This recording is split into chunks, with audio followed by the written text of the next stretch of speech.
Hello, everybody. Welcome back to the Dugout Football channel, where it is the final few hours of deadline day. And my goodness me, I'm pretty sure we are in for 2 hectic hours of Premier League transfers. Anyway, joining me, we will have more guests coming on later, and I will open the lines for you guys to come on shortly as well. Big thank you to Mr. Reese Russell for coming on. How are you, Reese? I'm all good, all considering. It's been a while since I've been on, so thanks for having It me. has actually. It has definitely. Let's say hello to a few people because Helen's in. Yes, Sebastian, I will open the lines shortly. So be patient and you will definitely get on as well. Hello, John MC.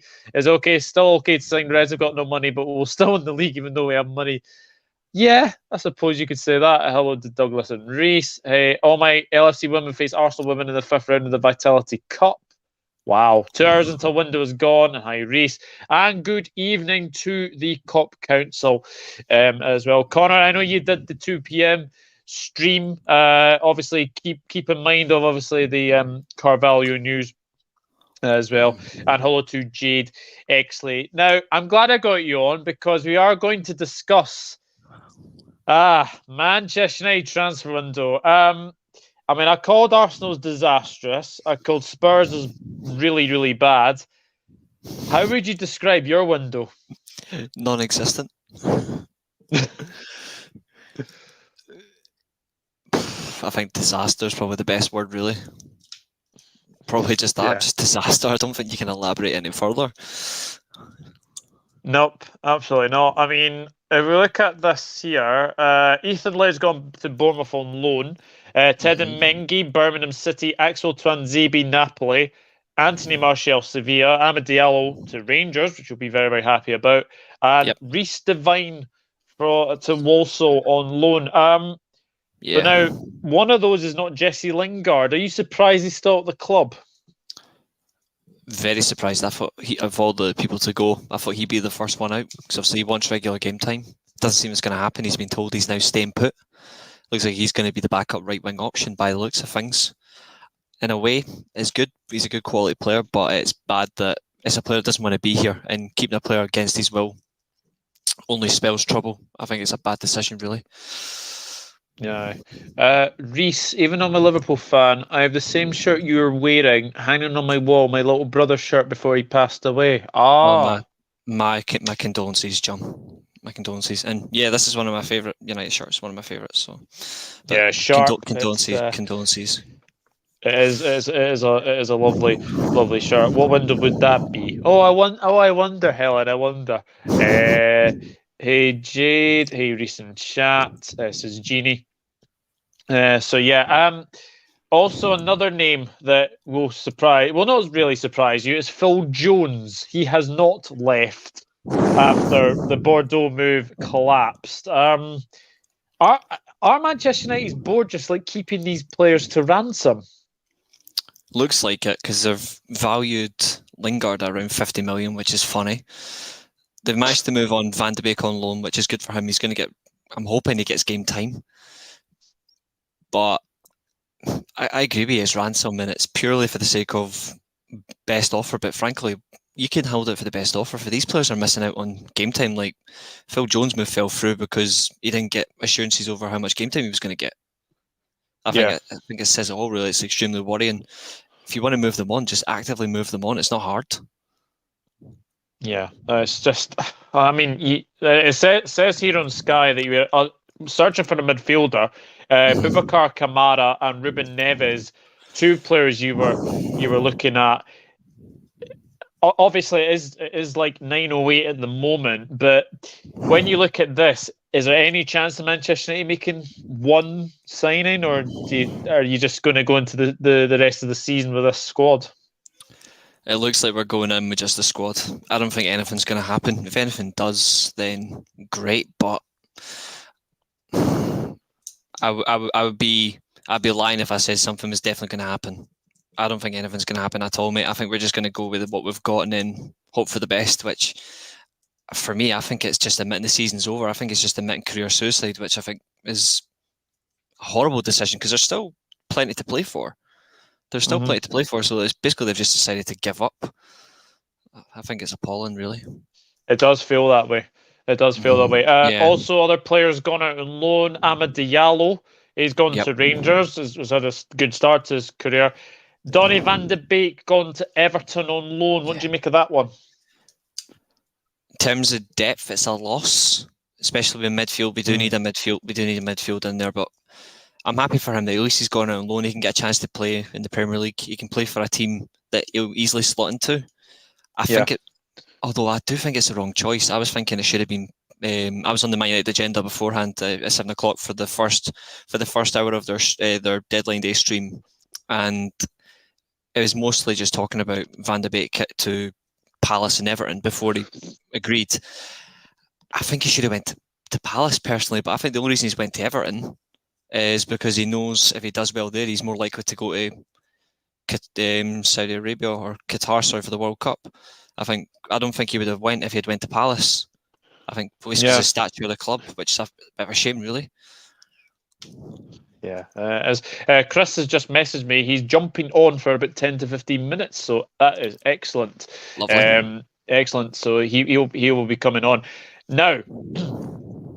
If people were tuning into the earlier stream, you will have seen Pierre-Emerick Aubameyang's move to Barcelona fell through. Well, new developments tonight. Apparently, Barcelona are close to signing him on a free transfer. Now, I don't know what to make of that, but my goodness me. From, what was it, 350k a week to basically going down to Barcelona now and what will be a big pay cut. Very strange that they've decided to make it as a free transfer. That's a big loss on Arsenal as well. Big loss in terms of losing out on a transfer fee. I think Arsenal could have made 20 million for Aubameyang. Easy. I think they easily could have made 20 million. I don't think they'd get any higher because of his age and for the length of his contract. But a free transfer, that's a big, bold move by Barcelona. The question is, can they actually get him in?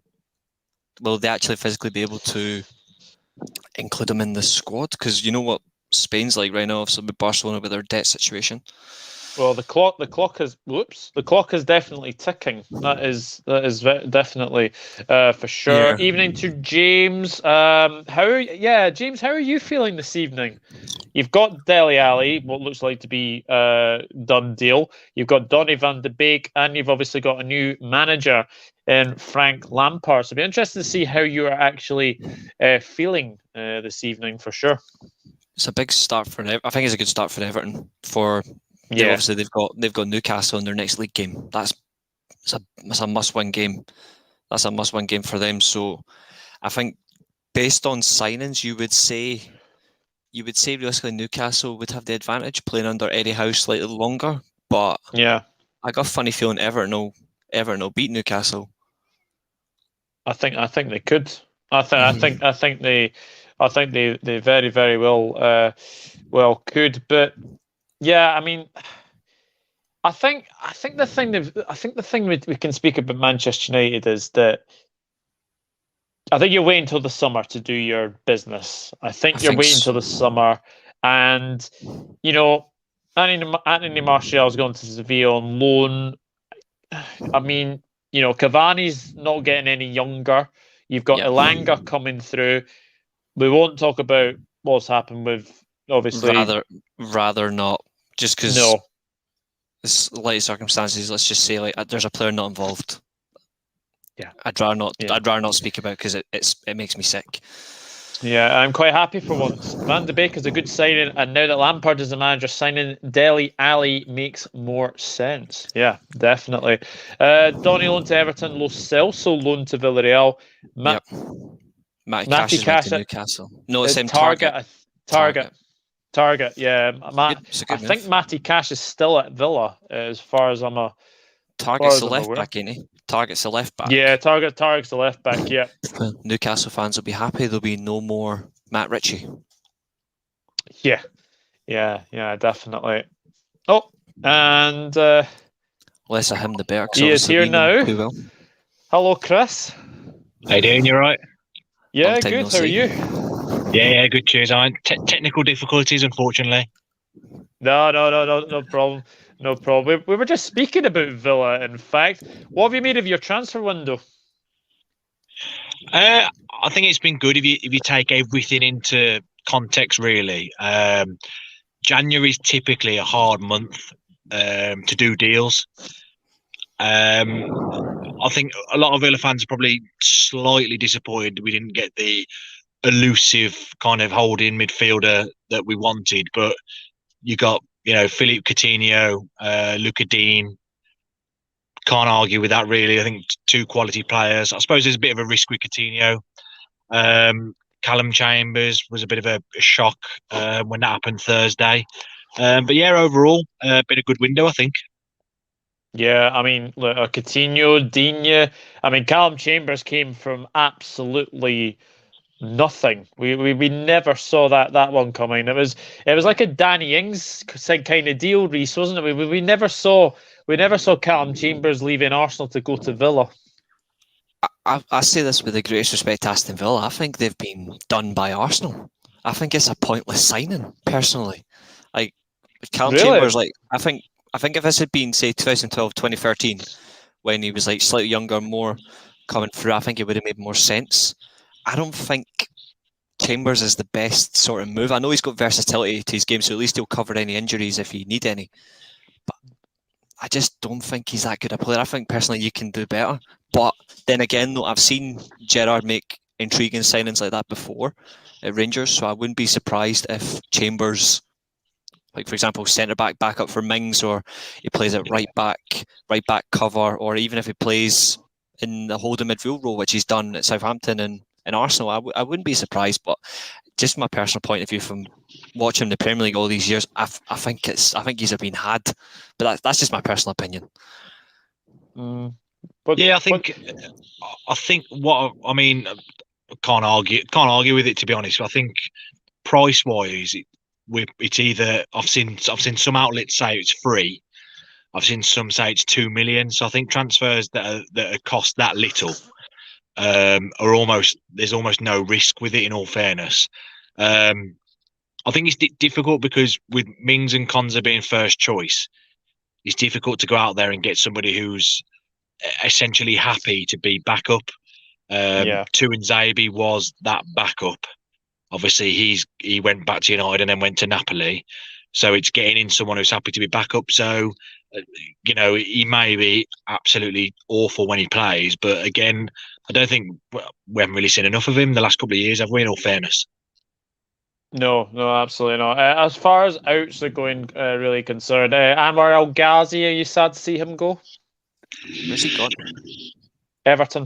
Everton on loan, yeah. That was, done a couple of weeks ago, I think, maybe last week. I can't remember. It flies by too quick.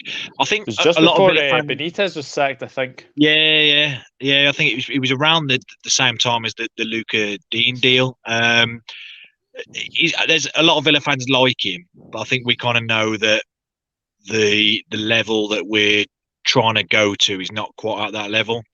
He had a purple patch at one point last season, but more often than not, he kind of flatters to deceive and he's almost anonymous in some games. So it's one of them. We all like him. There's an affection there because of him helping us get promoted. But in terms of making that step up and trying to be a better Premier League side, it's one of those transfers that kind of had to happen, really. Yeah, other loans. Keenan Davis has gone to Nottingham Forest. Wesley's gone to International on loan. Aaron Ramsey, not the Ramsey that's going to Rangers, which is incredible. I will get Reese's reaction on that. Cheltenham loan. Caleb Chukwuemeka to Livingston on loan. I think he played at the weekend against Hibs. Looked pretty good. Jaden Philogene Bidis, I think that's how you pronounce that. Stoke loan. Seb Reven, Hereford loan. They're all loans basically. Cameron Archer to Preston North End loan, and Arjan Reiki, Grimsby loan. Yeah, just try and say that if you're not tongue-tied anyway. But yeah, you've not really lost anyone big this window. Which are you happy with the squad going into the rest of the season then? I think Matt Targett I think that's deal done. He's gone to Newcastle on loan. He's going to Newcastle, yeah. That's probably the biggest one in terms of outs that might have an effect.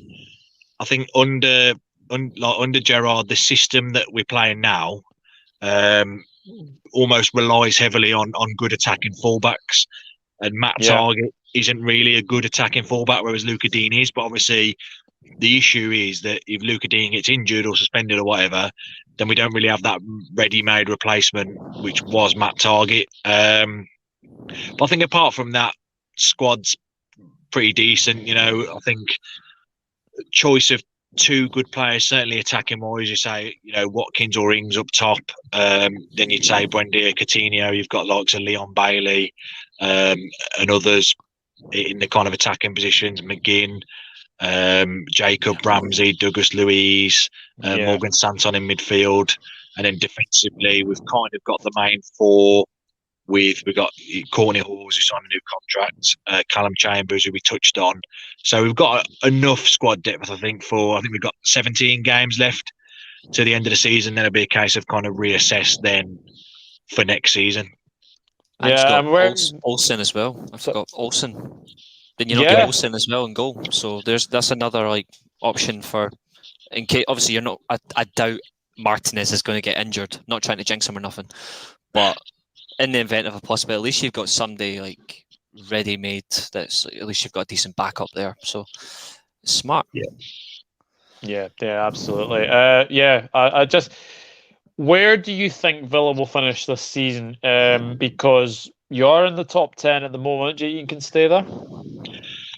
Hopefully, I think it's kind of you'd want it almost as a minimum, but looking at the table, so I think that a lot of Villa fans would kind of hope that we could try and push top 8. But when you look at it, you kind of think, well, who in place of? You know, those teams who are top 8 now.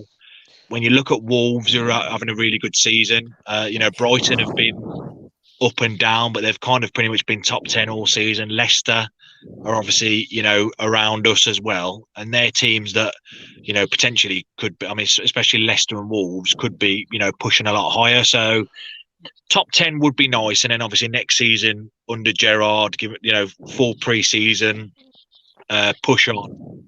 That would be kind of, you know, ideal for next season to maybe try and push for Europe. But it's so tough now because, I mean, you look at the top 4 if West Ham are trying to get in there, even, you know, United obviously just got in there. Looking at Spurs, it's really tough. But I think top 10 at a minimum really would be nice. Yeah, definitely. Reece, what do you think? I was just looking at I think they'll finish around 8th or 9th. Personally, I think it'll be between Wolves and Villa for that spot, like best of the rest, like falling outside Europe. I don't think Wolves will get the Conference League. I don't think Villa will either. Personally, I think they'll just fall short. But I think both teams are capable of doing it. I think it's purely just I think it's just a little bit too soon for either side. I think, you know what I mean? Like just in terms of, I think it's just a little bit too soon with their squads coming together, gelling under their managers. Obviously, they've had a bit more. Wolves have had a bit more time under Bruno Lage. Where obviously Aston Villa and the Gerrard connection isn't long into the relationship. I think it's just a little bit too soon. But they could pull off a masterstroke, who knows? But I think just where they are, I think it'll be 8th and 9th, Wolves and Villa. It'll just depends who has a better end of the season. Yeah, well, yeah, 100%. I think it's safe to say that it is very, very good. Nathan is in. Good evening, Nathan. Evening both, or I think that's maybe to say 3. Go ask us thoughts on Rambo to Rangers. Upset a lot of Wales fans, and Moore to Bournemouth. Bad day in South Wales. Ramsey to Rangers. Obviously, Reece, I know you're not too happy about that, but for me, that's an astonishing move. No, I'm not happy. Purely for the sake of like what's the need? Like the midfield's already stacked as well. Like I know, like Ramsey's a good footballer. I'm not going to deny that, but the midfield is completely stacked, and it's already got a shit player in Lundstrom anyway. So why do you need to bring in Ramsey unless he's going to be the mascot? What's the deal in terms of obviously he was on 400 grand a week or whatever? Juventus are paying majority. Juventus are paying majority of his wages. Yeah. And then there's an option to buy permanently in the summer, which is going to be funny. I don't see that happening. No. I just find it strange. Unless he's going to go straight into the team and he's going to do absolutely brilliant. I don't know. I think it's a wasted move. I think getting the right back makes more sense because obviously Patterson going to Everton. But the Ramsey deal, I just like, yeah, he injects a bit of quality, but there hasn't been any midfield outgoings. So No. I think it's just too stacked. I think it's just going to cause problems. But he's a decent player at least. At least he'll get you a bit of goals. But I think it's it's a waste. And Kiefer Moore. Very strange one. Very strange move. I think he's a strange one. I think because Bournemouth really they've Solanke up top. He's not had a bad season. Yeah. I like Kiefer Moore. I think he's a good player. He did well for Wales in the Euros. I think only 5 goals this season in the league, but good signing. I think it just depends on how much he's going to play in terms of. I feel like some of the signings Bournemouth are making, they're kind of saying, right, okay, we've got this opportunity, finish top 2. Let's just go for it and make sure we finish top 2. So if Solanke gets injured, then at least they've got Kiefer Moore. Maybe a bit of rotation, but no, I think it's a good move for him. Just be interested to see if he can make that step up. I know he was linked. I'm sure he was linked with Wolves in the summer. He was to the Premier League, but no, he's a decent player. To be fair, I think the one problem for Cardiff is the amount of money. It's 2-3 million. Like they should be demanding more for him. Personally, I think they could have got a little bit more. I think Cardiff have been ripped to pieces. I know Nathan wasn't happy about it, like the value of the transfer, and I don't blame him. I think they could have got maybe triple that. I think they could have got 6 or 7 million for him. Personally, yeah, I agree. I think the thing is with Kiefer Moore is that he's a fully Welsh international. I think they would have easily got. I think they would have easily got more money for him. But obviously, he wanted to leave Cardiff. He put in a transfer request, and they say the thing is there. But this is interesting. I am still following updates for Aubameyang. I mean, Chris. I mean, Aubameyang. It's a weird one, isn't it? Like Aubameyang going to Barcelona on a free transfer. Yeah, I mean, especially when you consider the kind of bad moves and financial trouble that Barcelona have had over the last few years. To go for a player that, there's obviously we all know he's a good striker and scores goals and is talented, but when you go from Arsenal captain to then being just shipped off, there's obviously some issues there. So it's just such a. You kind of think, well, you go from Arsenal captain, you getting shown the door, and one of the clubs that you could end up is Barcelona.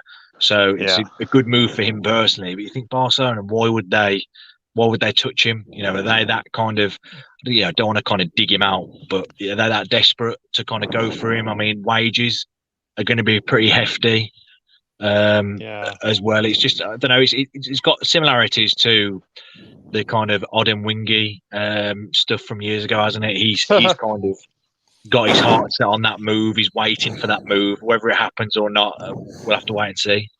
Well, they've kind of got their odd and wingy now because Aubameyang looks like him. Well, yeah, pretty much. Yeah. So at least they've completed the track. They've completed the Middlesbrough front three in a way. It won't get reinvested, mate. You'll probably spend it on damages to that stadium that your fans destroyed. Yeah, which was unfortunate. John, Nat Phillips. I have to admit, I'm surprised he isn't still at a Premier League club. I'm very, very surprised. I think, yes, it's a good move for Bournemouth, but I still think he could have done better than Bournemouth, if I'm being honest. Reece, are you surprised Nat Phillips isn't like a Watford or a Burnley or a Newcastle? No, not really. Not because I don't think he's a bad player. I don't think I'm going to liken it to the Amad Diallo situation. I think purely for the sake of the player, I don't think many clubs would have came in on the loan deal. So it's like the best option. If the next best option just comes in, just accept it. So purely, I think Bournemouth may have just been the only club interested. So they went, well, here's a chance he can go and get regular game time. Let's just send him. So yeah, I think it's a decent move. I think if he had went to Watford or Newcastle, I don't think he would have got a lot of game time personally. Yeah, absolutely. There was a wee murmur potentially about Aston Villa potentially going for Gomez in this window. Chris, would you have taken Gomez at Villa? I think so, yeah. But I always, yeah, we heard that one at the start, and I just think it was a case of if he came in, would he have been the first choice? Because I don't think he'd have come to, I don't know what probably he's probably fourth or fifth choice maybe at Liverpool. I don't think he wouldn't have At the come into moment, yeah. Villa. Probably he wouldn't have come in at Villa to be maybe third or fourth choice. So he's a good player. I don't know. I feel like he's stalled a bit in the last 12 months. Maybe obviously having injuries and maybe not playing enough. But I wouldn't have minded having him at Villa, to be honest. I half expected it. I think because of the Gerrard Liverpool connection, and with Tuanzebe going, I kind of thought that maybe that would be a kind of an easy option. But I think just that being possibly third or fourth choice may have probably been an issue there if talks did take place. But I'd have definitely taken him, yeah. Yeah, there is breaking news. Aaron Ramsey to Rangers is a done deal. So Aaron Ramsey is signed for Rangers on loan until the end of the season. So what a coup that is for Rangers. What a coup that is for Rangers. Liverpool did well to get Diaz, which is good for us, but I hope we can get Carvalho. Well, I don't think he will. It's going to be tough. It's going to be tough. They are still talking as well, so we will see. Apparently, Dele Alli signed his contract with Everton, according to Fabrizio. That's right.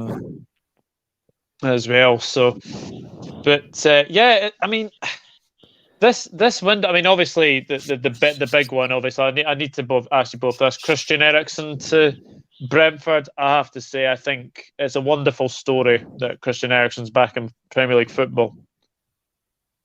Yep. Yeah, it's good to have him back. He's just what kind of player are they getting? You don't know.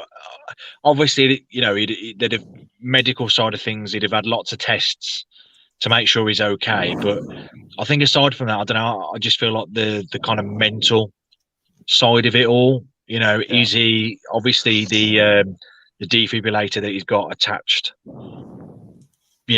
If I was playing with that, I don't know how I'd kind of deal with it mentally, whether I'd be kind of worried that someone would knock it or, things like that. Football can be physical.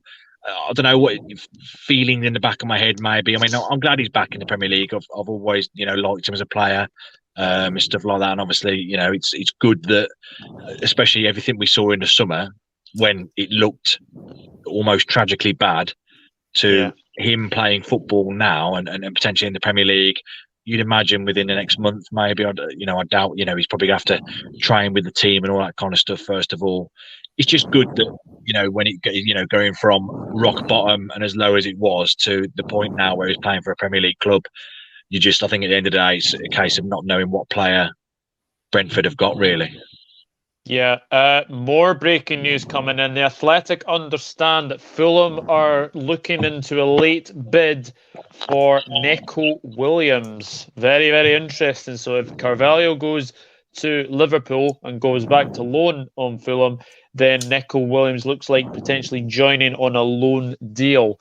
So could be an interesting wee last hour and a half for sure. But whatever happens, it's going to be very, very intriguing to see. So, with about an hour and a half to go, is that Villa's business done, do you think?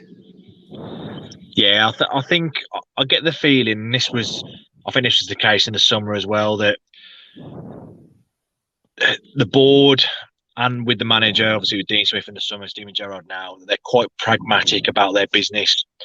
Johan Lang as well, who gets involved in a lot of the deals, he's quite pragmatic. So it's a case of these are the targets. Obviously, talk about them prior to the window and go for that. I know that. I mean, Coutinho and Luca Dean, in all fairness, were kind of opportunistic deals. Christian Perzo said that. Obviously, he fell out with Rafa. Rafa kind of wanted to get rid of him, and that deal came about. But yeah, I think it was a case of we want to do early business, get them in.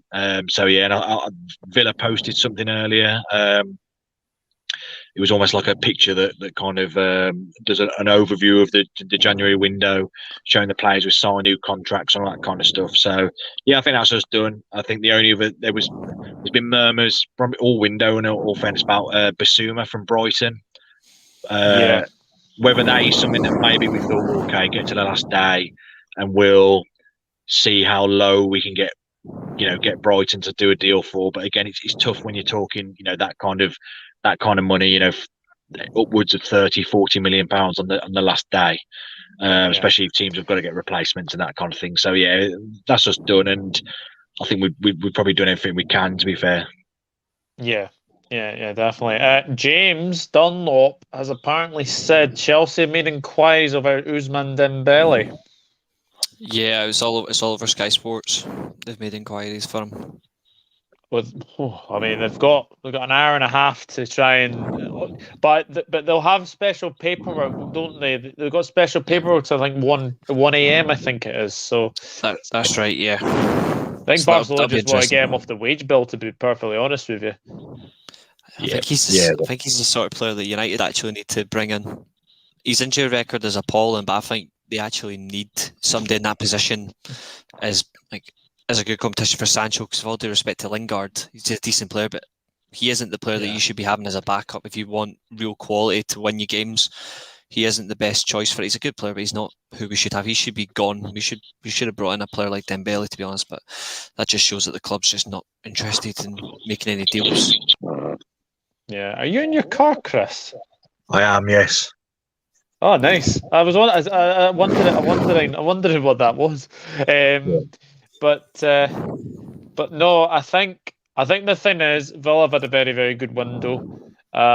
Much better than Leicester have. Anyway, I had Chris on, I had Brad on earlier, and they were not happy bunnies about Leicester's transfer window. I was enjoying that meltdown. Have they not signed anyone?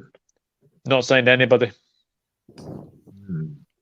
Because they've had a bit of an odd season, haven't they? Really, it's been quite up and down, injuries and stuff like that. So, but I think they bought through a few in the summer. It's just unlike them, I think, to not make any moves. Yeah, I think they should have made one or two personally, but. Well, they got rid of Benkovic, didn't they? They got rid of Benkovic. They terminated his contract, and just ever since then, it's been like loan deals. And the latest one was apparently a goalkeeper to Dunfermline Athletic Reese. So say that as you will, but honestly, I think Wolves haven't done much either, have they? I mean, Chiquinho, I think, is one that they signed. So I think Villa have had the better of the Midland Benfica, clubs. Or is that anyway. Lisbon? Is that the Benfica boy or the Lisbon boy? Oh Christ! Now you're actually asking me. I'm not sure. Let me just check. If I'm right in saying, if it's Chiquinho, I think it's Benfica. He's number 10. They made. I'm not sure. They made that Huang is his name. Permanent deal from Leipzig. Oh, actually, they did. Yeah. Yeah, that's a good deal for them. Yeah, it is very, very interesting. Anyway, but yeah, I think the safest thing to say is that Villa have had the best window out of the Midlands clubs so far. So, talking about deals that have caught your eye, Reese, is there any deal that has caught your eye?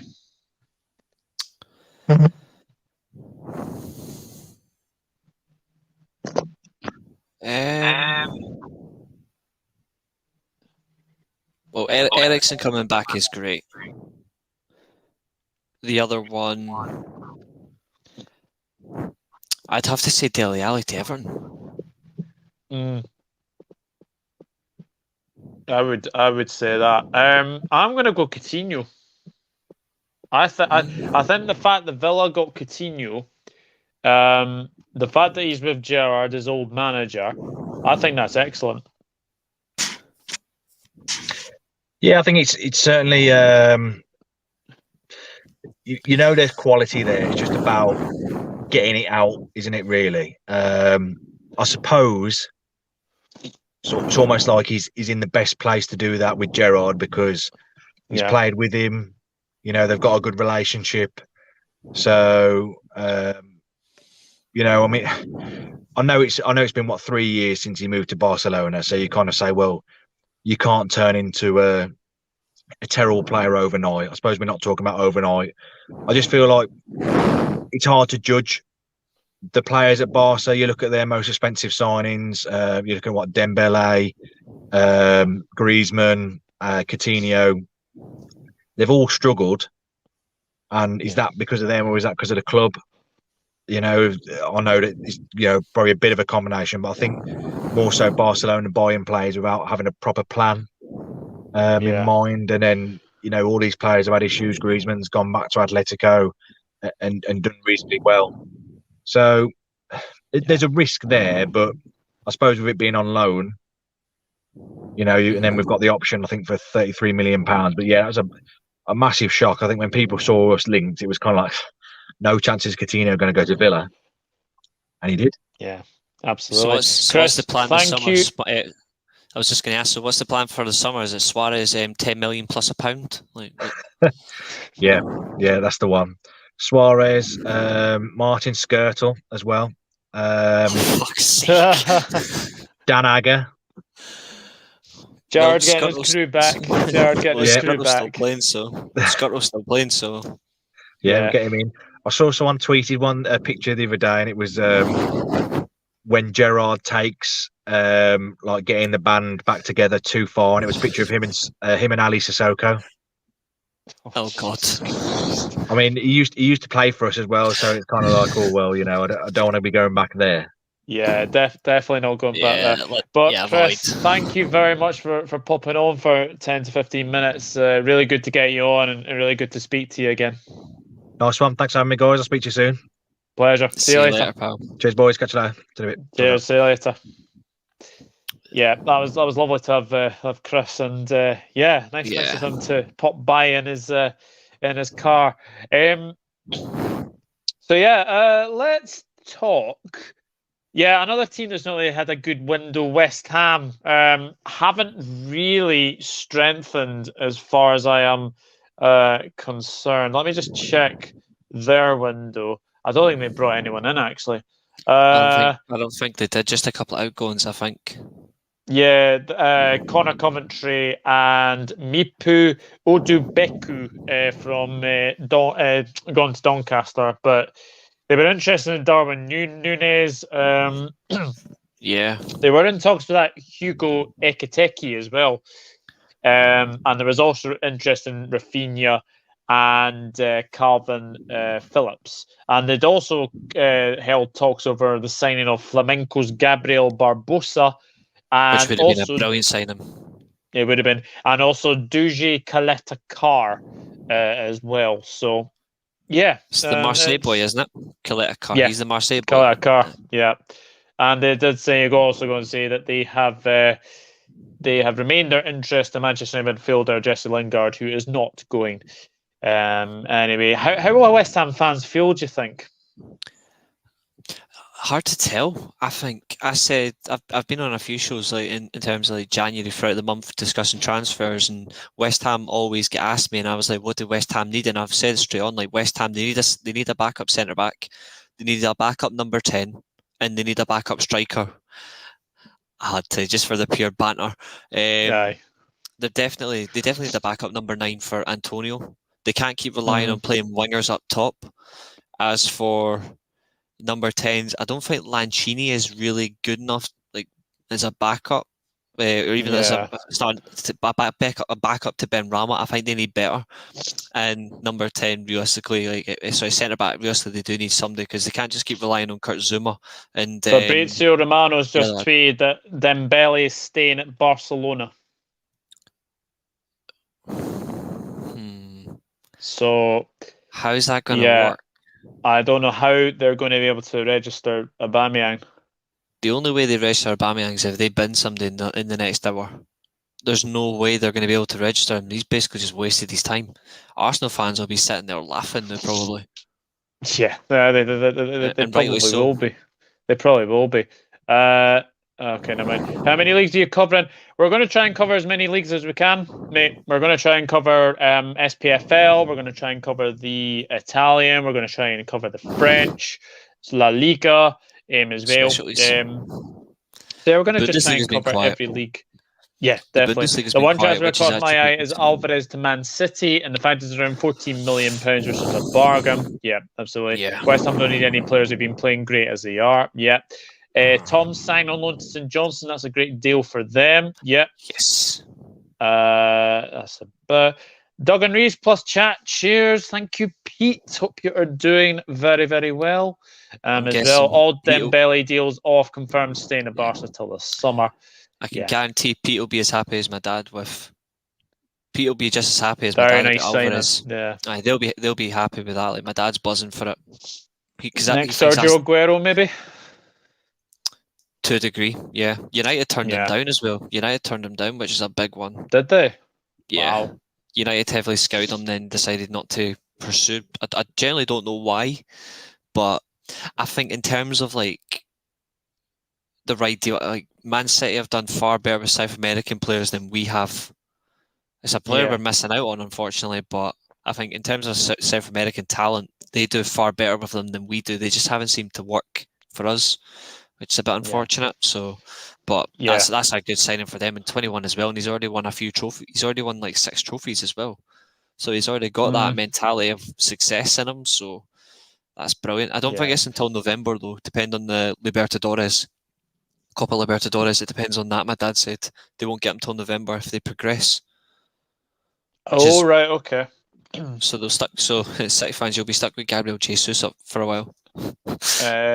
Just very, very quickly, Watford, Hassan Kamara from Nice undisclosed, Samir, Udinese undisclosed, Edo Kayambe, Upin undisclosed, and Samuel Kalu, Bordeaux undisclosed. And big outgoings for them, none, really. Yeah. So, BBC Wales chief sport correspondent Rob Phillips reporting on Neco Fulham. Highly likely to go through as things speed up. Ooh, interesting. Very, very interesting indeed. Yeah. Everton wanted Jovic, but Real Madrid turned the offer down. Ooh, look at Jovic. Ancelotti will use him in the second half. They'll use him in the second half of the season. I've just recognised these. I've just recognised the profile picture. That's is that not the actor that was in Gregory's Girl? It's an old film. It's an old British film. It looks like it, yeah. Yeah. I had to do that as a play in high school, and unfortunately, I was the lead. Other breaking news: Liverpool are close to signing Carvalho from Fulham, and he will go back on loan until the end of the season. So it looks like Liverpool getting business done on deadline day. It is a good move. It is a very, very good move. He's flying at the minute with Fulham. Yeah, he is indeed. Lol, Obs will have to come back to Arsenal. Yeah, that's not going to end. That's not going to end well. No, it is. It is not. It is not indeed. We are going to have a Newcastle fan on, and we're also going to have Carl on to speak about Leeds. And then what I will do is I will open the lines. You can come on, have your say. Be 10-15 minutes, because obviously I do have like a big panel on here. So come on, 10-15 minutes, and obviously let me know what you say. Ain't a bit late now for a lot of these deals. Medicals are needed.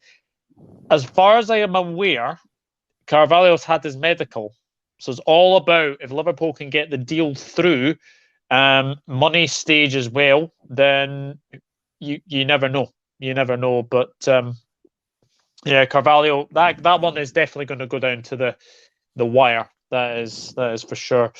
But yeah, I mean, Man City, I mean, obviously the big out for them was probably Ferran Torres. Yeah, and judging by the way they've already played, like they don't exactly miss him. It's a loss though, because he's a fantastic player, but oh yeah, City won't care. They won't care. Yeah. So Agent Sensational. Basically, Liverpool will be loaning Carvalho back on loan, and then we'll get him in the summer. I think that's what's happened. I think they did that with I can't remember who they did it with, but I think they signed someone before that to do that. So a few clubs have done it, and it works really well. It does work. It gives them that extra confidence boost. Marcus Force and Liam Walsh off to Hull City. New owners splashing the cash already. Liam Walsh. Now that's a name that takes me back. Liam Walsh. Yeah. He's played up here. Hello, Chris. Hope you're doing well. Carlisle managed to get anyone done in the window? Let me tell you. Dinam each, I think is how to pronounce it. We need a number 9 quick with Oba gone. As impossible as it may sound, relying on solely Nketiah and Lacazette as the main goal threats to even compete for top 4 is too risky, hoping for a late twist. I agree with that. Is this now the time where they're willing to risk Aubameyang so they can move Martinelli from the wing to the number 9 position? Could that be the plan? I think the one thing is they got rid of Balogun. I think he's a decent young player. I think they should have kept a hold of him. Yeah, I think so.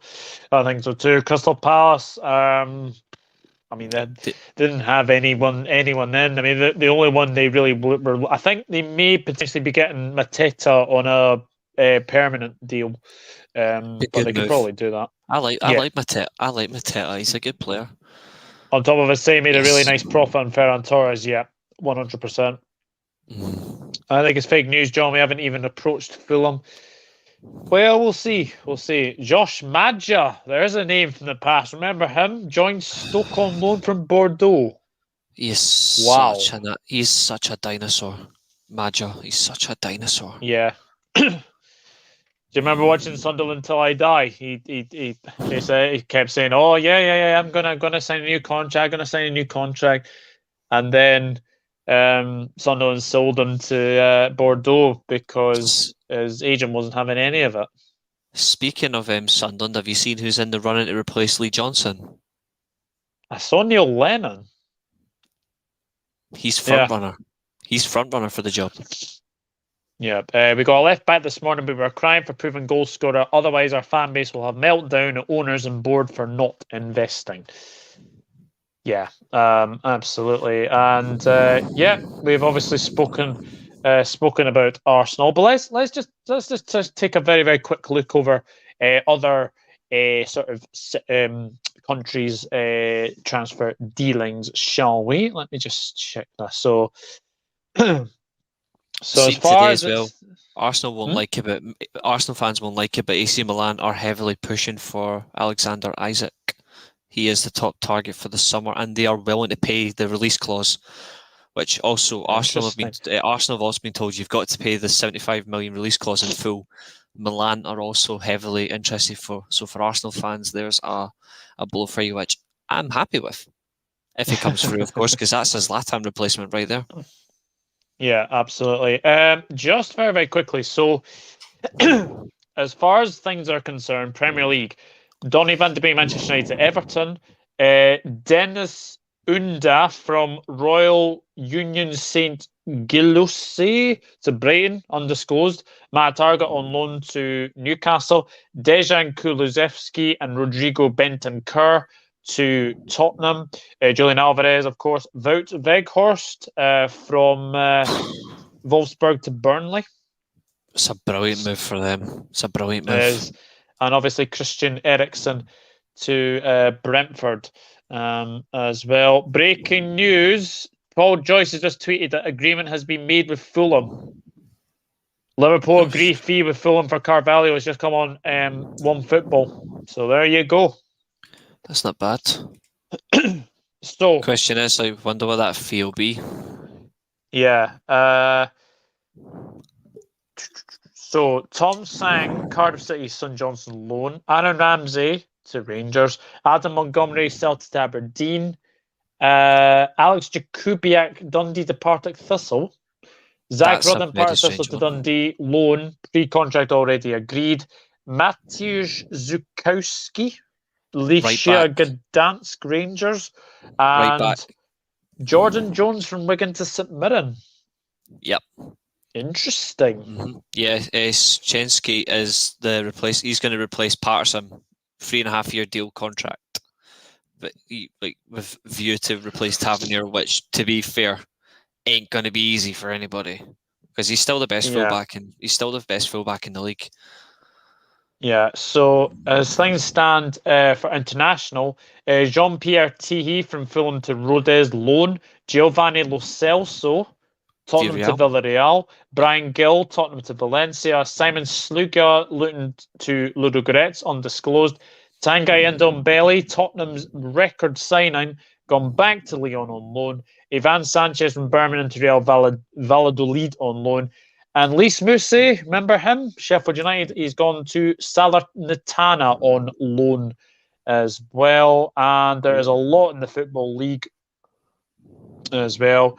So that is a lot of them done as well. So yeah, a lot of business still to be taken care of. But it's a race against time for sure for Liverpool to get the Carvalho deal done. So. McCafferty, don't tell anyone. Bristol Rovers transfer activity. In Ryan Law from Scunthorpe, striker James Connolly from Cardiff on loan, centre back Art Mount Hughes retired and went to join Plymouth in a coaching role. Fair play to him. Bold decision.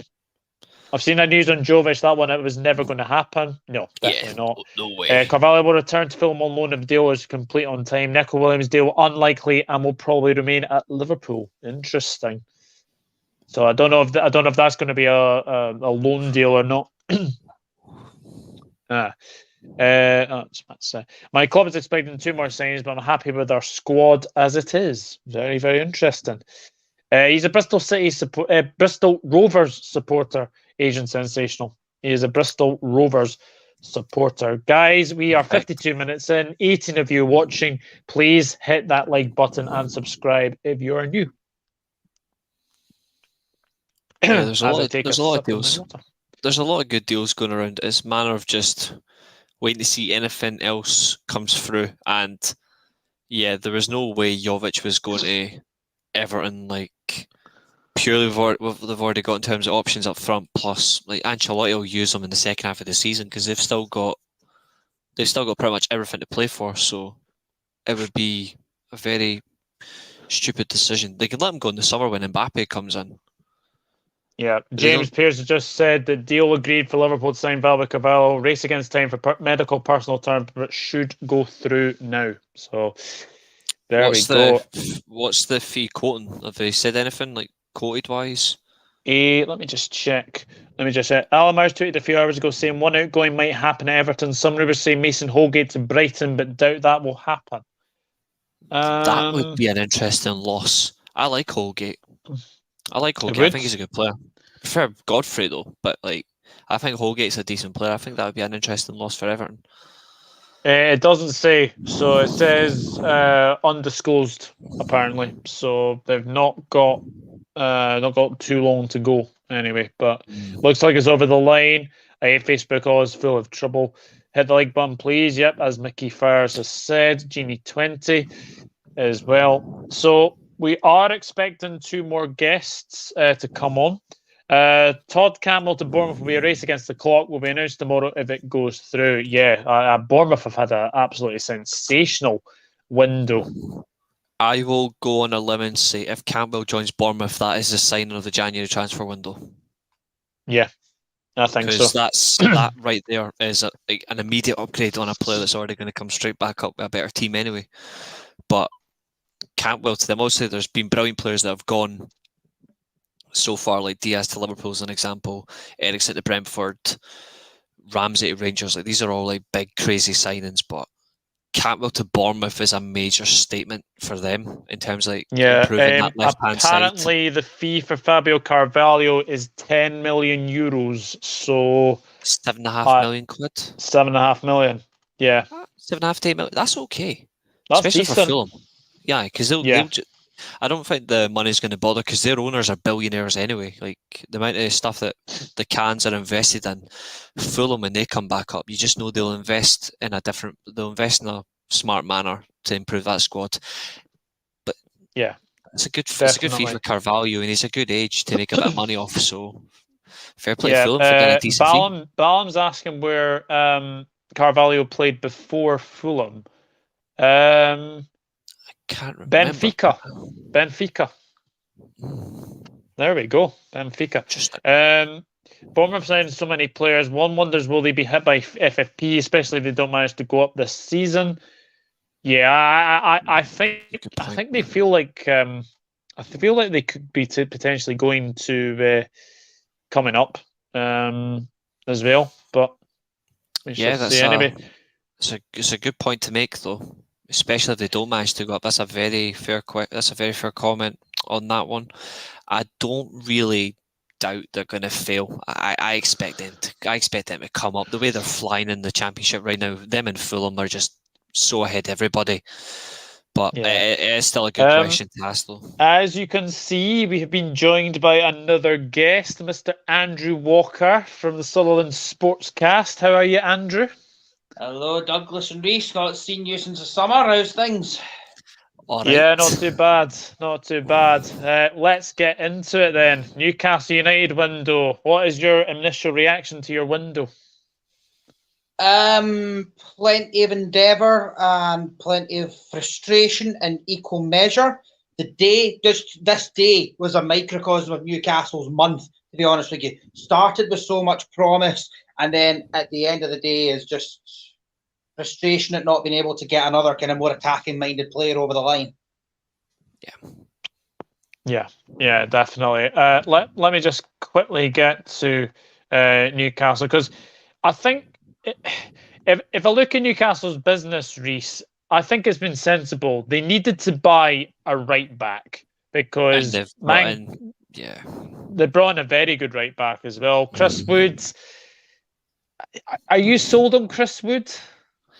Me personally, no. I think it's a bit of an odd decision. I mean, how were we saying at the start of the window? They've went from Mbappe to Aubameyang to Martial to Chris Wood.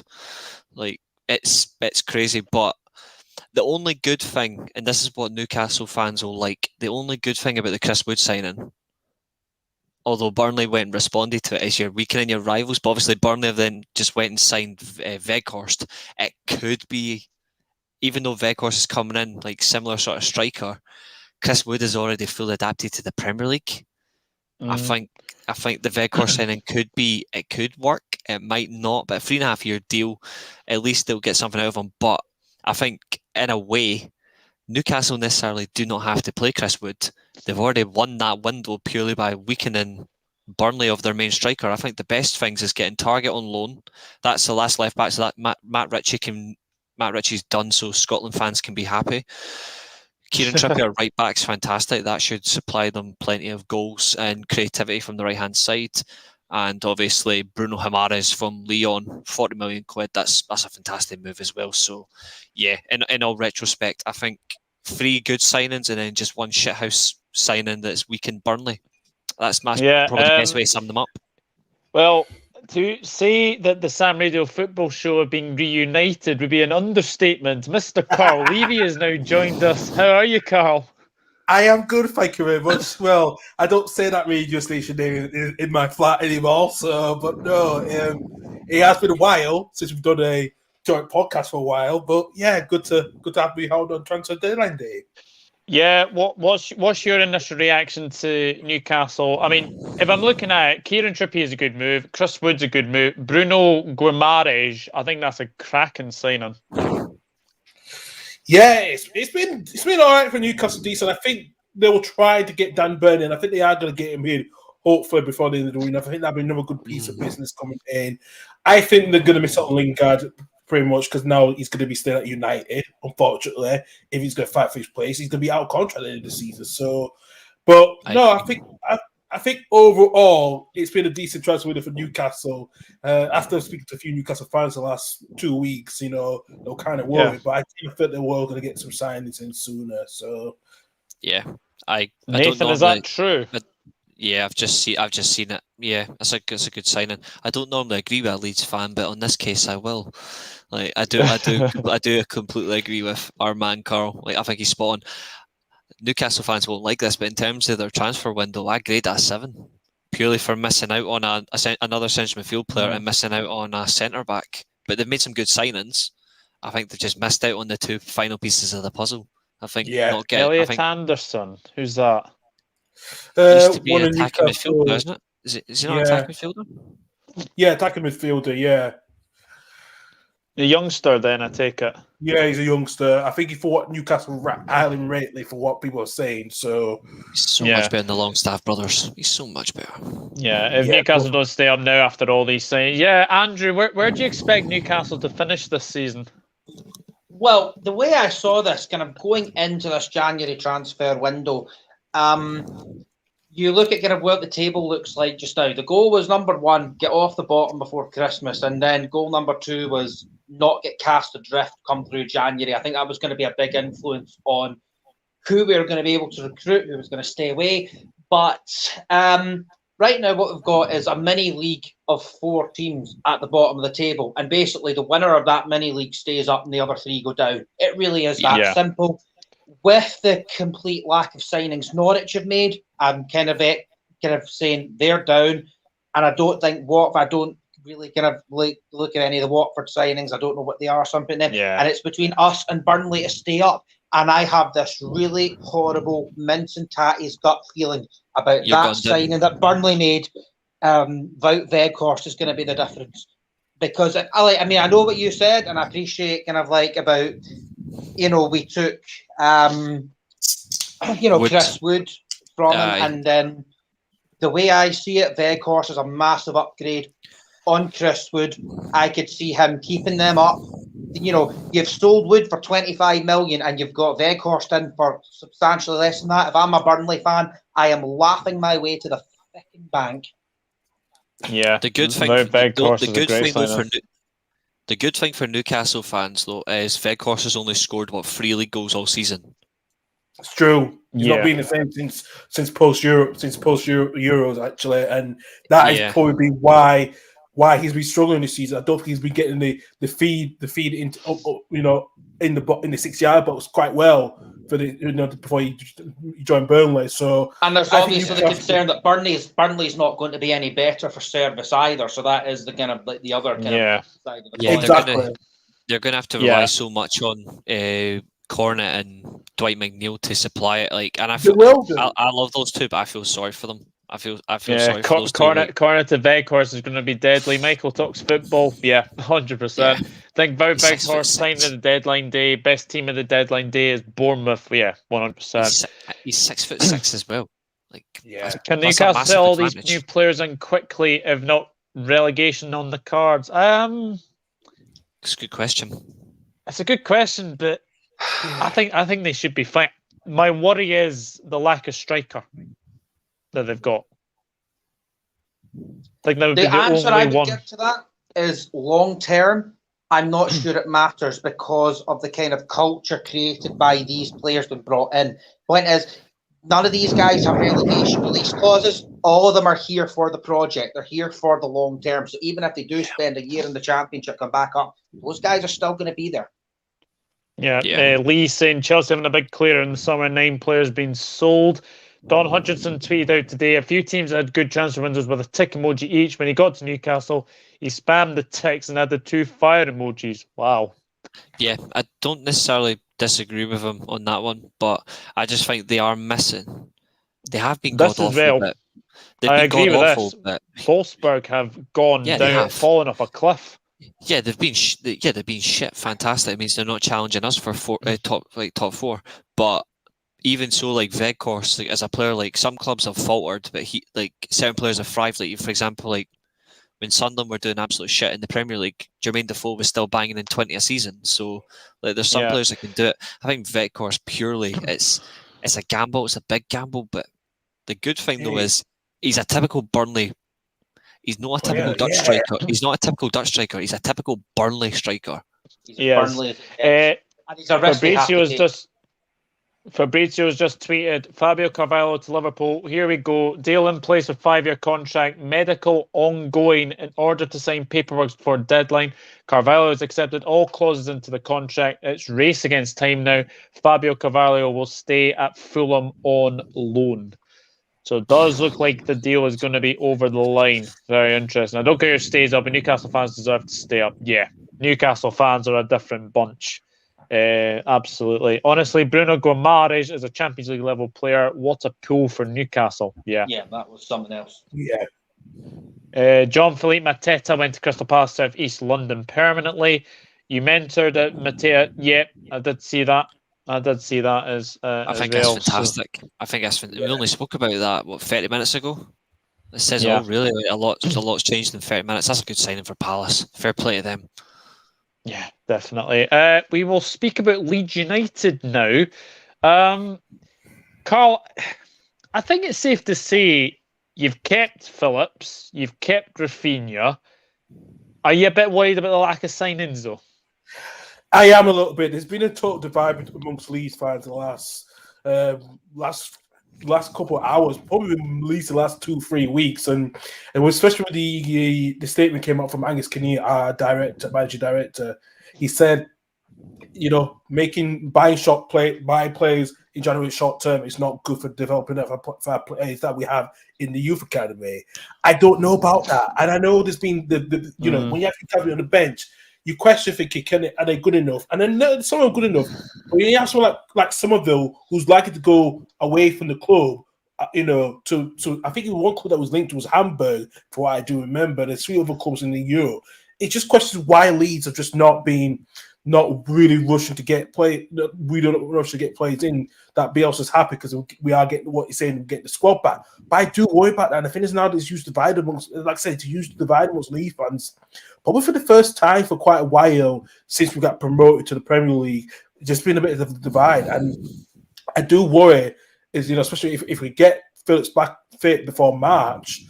But I have to admit, it's been a bit disappointing transfer window. I thought we were going to get Anderson from Salzburg, but I think Salzburg was firm to say he's not making the move because they're in the Champions League, which, and then we got linked back with Lewis O'Brien from Huddersfield again. That was never going to happen. Picture. I do a little bit worried about that of not making enough signings, and if we get injuries again and again, I know you put like 50-year-old Archie Gray up front in the bench, but how's that good for him at the moment trying to get in the pitch? Yeah. When you have got a really injured team. Mm-hmm. Yeah, definitely. This is a very good question from Pete Shepherd. Villa, Everton, Spurs, Newcastle. There you go, Pete. That's my answer to you, Philip. Carl, what do you think? Bloody hell. I have to say Newcastle to got ownership because at the moment what they're doing, I know they mess it up, but if they can get they can to a place to get gel quite quickly, I think they will make a good decent road to quite honest year, just to get out of that relegation zone. Spurs are going to be a problem now with Ben Tanker coming in, obviously Kulevsky, he's an 18-month loan deal as well. Those are 2 statements. That's good. That's a good pull from Conte and Paratici. Yeah, Andrew? Yeah, I was actually going to echo what you said about Tottenham. We hadn't been talking about them yet in terms of their push to get that final top 4 spot. You've got Bentancur from Juventus, obviously. There's some familiarity with Conte, and he's just a workhorse in that midfield. He's going to upgrade that engine, turn it from a Fiat into a Lamborghini. It's going to be incredible. And Kulusevski, we saw him at the Euros. They're a real kind of creative force there as well. That's 2 really, really good players that are really going to improve Tottenham. And I think they've overtaken United for that top 4 spot. It's painful. As painful as to say, I do agree. The only good thing, though, is it ruins Juve's chances of top 4. So, thank you. But I'm annoyed that obviously it means I think Spurs are the most likely to go and get the top 4. I will say this though, I do feel for Ndombele not fitting out in the Premier League. I do like Ndombele as a player. That deal not working out is unfortunate, but there's no way Lyon are going to spend 65 million euros on it and make it permanent. That ain't going to happen. Well, they'll be struggling financially. For what we've been rumors, they'll be struggling financially. So I just couldn't see him going back. yeah, they must have got the money from what the Spurs gave them, but that's going to be hard to buy back. To pay that. Do you know the funny thing about Lyon? I read somewhere they were actually looking to flog off Shaqiri in this window. Well, he's been crap for them. Mm. What I've heard has been crap. I honestly don't watch a lot of French football, so I couldn't tell you how well or badly he's done. He's not been his best, though. Yeah. Bentancur is not all that. Juventus fans think he's shit, but it could be different under Conte. Yeah. I've always rated Bentancur. I did as well. I think he's brilliant. Did. I think he's a brilliant box-to-box player. Mm. Best transfer move this month. January. Still Eriksen. I have to go with Christian Eriksen. To get his football back on track is huge. And we all thought it was the last of him seeing, but no, I will go for Eriksen. That was brilliant. Bursted over to put up a video of John Cena quoting the Matrix line, "Mr. Anderson." That's brilliant. That's absolutely brilliant. Very much so. It's a shame they just didn't use the scene from Matrix Reloaded when they've got like all the Smith clones just appear going, "Mr. Anderson." Anderson, yeah. Did you get my package? Yeah. Elliot Anderson is now signed. Oh, there we go then. I would say Eriksen, but there's too much uncertainty with him. But I wish him all the best, of course. Yeah, there is definitely uncertainty, but it's just the sake of it. The only thing is, I feel sorry for him that he's now going to play under a dickhead manager. Yeah, you're not a fan of Thomas Frank, are you? Not anymore. Because he said a lot of stuff about. He said a lot of shit about Man United, didn't he? Aye. It was his comment. It was his comments about Sancho, though. That's what really pissed me off. Like he can comment. What did he say? What did he say about Sancho? He's like, "Where's this 75 million pound player?" All of a sudden, like you bought him. Why is he not in the team? Sancho was at a funeral that day. Oh right. Where's this 75 million pound player? Why is he not playing? Why is he not in the team? Yeah, he was at a funeral. Spartak Moscow admin on Twitter is so funny. Interesting. I'd say Eriksen as well. Great signing for Brentford. 45 minutes left of the window. Right. Tony and Eriksen is going to be good, and Kanyos also. Guys, I'm going to leave the link in the chat. And what I'm going to do is if I can do this, if I can pin it. Can I pin it? Should be able you should be able. Yeah, you'll be able to pin it. Yeah. So the link is in the chat. If you would like to come on for about 10-15 minutes, then please do so. And we'll obviously be happy to discuss transfers. There is 45 minutes left of the transfer window, the January transfer window, and it's all a case of those teams going through to the end of the current season. Respect the Danish B team. Yeah, I like everyone will ask what promoted team do I like the most, and I've always said Brentford. I like Brentford. I just don't like their manager for his very pathetic comment, and he's such a sore loser. I used to say Klopp was the worst. I'm starting to take that comment back. That's rare for my night fan saying something about the Liverpool manager. That is very rare. Carl, where are Leeds going to finish? I think we'll finish probably 14th or 15th. I don't think we'll get anywhere beyond that, to be quite honest with you. I think we've got enough legs, but I think we'll get further with the team. I think the close group above us have made some very good signings, and such as Villa, so I just don't think it's going to happen as much. I just do worry about that at the moment. But yeah, I don't know. It's just a bit disappointed. But I think with 40-50 is our best place to finish at the moment for Leeds. Yeah, we are joined by Sebastian. Hello, Sebastian. How are you? Oh, I'm muted. Oh, I'm doing good. I was muted. I didn't know that, to be honest. Yeah, what's your thoughts on Carvalho then? Good move for Liverpool? Yeah, very. Do you think he should be loaned out again for when from the summer, like Liverpool should loan out him to Fulham again? Well, from what I'm hearing, he is going to be loaned back to Fulham, and then we basically get him in the summer. That's what I've definitely heard anyway. But yeah, I think 7.5 million is a very good move for him. I think he's a very, very good That's a move. good deal. Yeah, I think so. We've also been joined by, and I have to say, hats off to you, Michael, for coming on, because I know it is 0019 in Finland, but welcome to the stream. How are you? I'm good. I can't be too loud because obviously it's late here in Finland. I live in an apartment building, but I'm good. Have you guys discussed about Arsenal yet? Because I need to discuss about Arsenal. We haven't, but we can discuss now about Oh, Arsenal. okay. We can all See, laugh at Arsenal.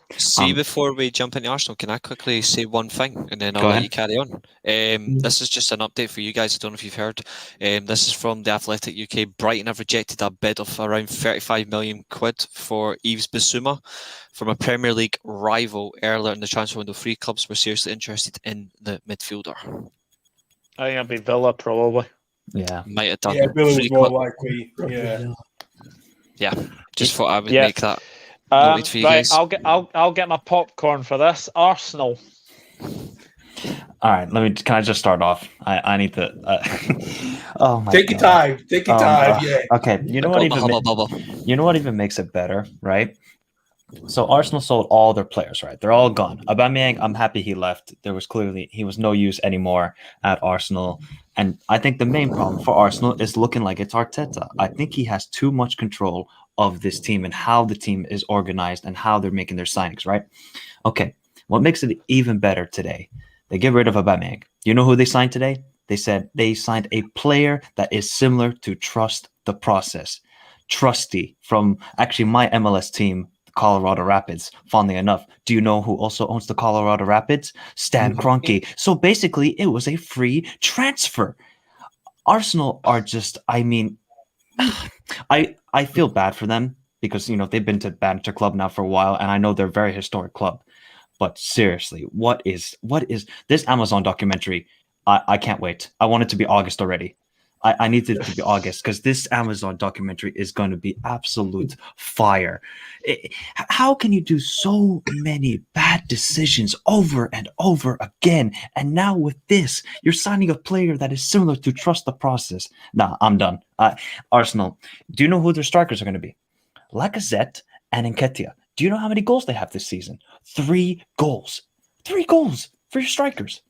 Oh, get out of here. Get out of here, Arsenal. If you think you're really going to make top 4, and I think this would have been a good opportunity for Arsenal to make top 4. They could have really speed up their so-called trust the process crap that they speak about and made top 4.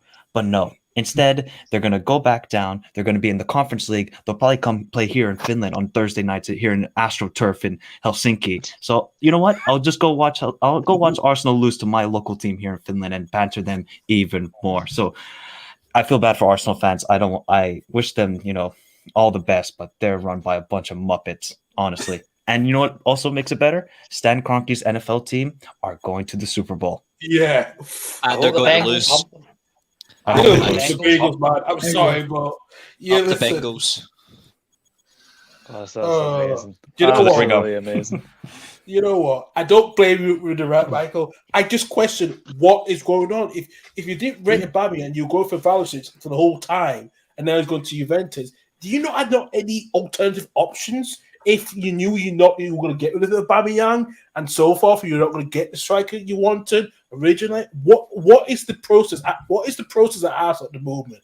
Are they going to get someone in the summer, and they might not get another striker in because you got 2 players, Lacazette and Nketiah, are going to be leaving on a free transfer. That leaves Arsenal a big hole. A big hole. Holy shit! With that, Get in. Get it. Nice have beaten PSG on penalties. Good. Yikes. Good. Bloody hell. Good. Pochettino and a Butler. Oh yeah, we're also joined by a Bristol Rovers fan as well. Matt, how are you, Matt? Evening all. Been good, thanks. How would you describe Bristol Rovers' transfer window? I would say this is just a case of less is more.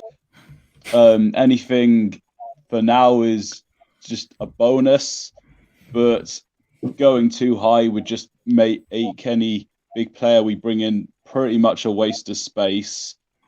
But overall, I'm happy with the transfer activity. We've got the striker a deal done early, and also a centre back on loan to iron out the issues. So I'm satisfied with the business.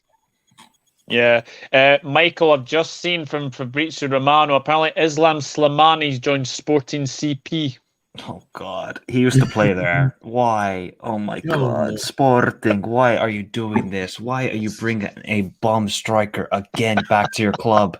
No, seriously, you saw Slimani at the AFCON? He is washed. He is absolutely washed. It is awful. And Absolutely awful. He never looked the same. He never looked the same. To quite honest, I see the highlight. Oh yeah. It's not surprising. It's really not surprising at all. Even Arsenal wouldn't even dare to touch him. I'm not going to lie to you with that one. But honestly, I think Sporting can give a good match to Manchester City in the Champions League because they have a really good manager who's only 38 years old. He's going to be the new Jose. But if you're going to bring in Slimani to try and bring Man City, whatever. That's going to end 5-0 now. I'm sorry. Slimani is just not that guy. But they needed a striker, Sporting, so that was kind of what they needed. But going back to Arsenal, just quickly, you know what striker they really should go for? They should really, if they are a serious club, they should have went for Patrick Schick. That would have been my option. Mm-hmm. That was one of the few options I would have chosen. Patrick Schick was, was really interesting. But if you're going to have what are you going to do now? Are you going to have this aggressive summer where you're going to try to get players? If you don't, and then all of a sudden you don't get the players you want.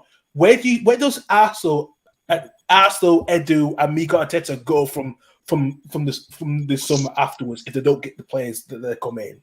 Yeah, honestly, I think Spurs might get top 4. This might actually be ridiculous. Spurs, with how badly they were under Nuno, and then they're going to get top 4 still. This is a joke.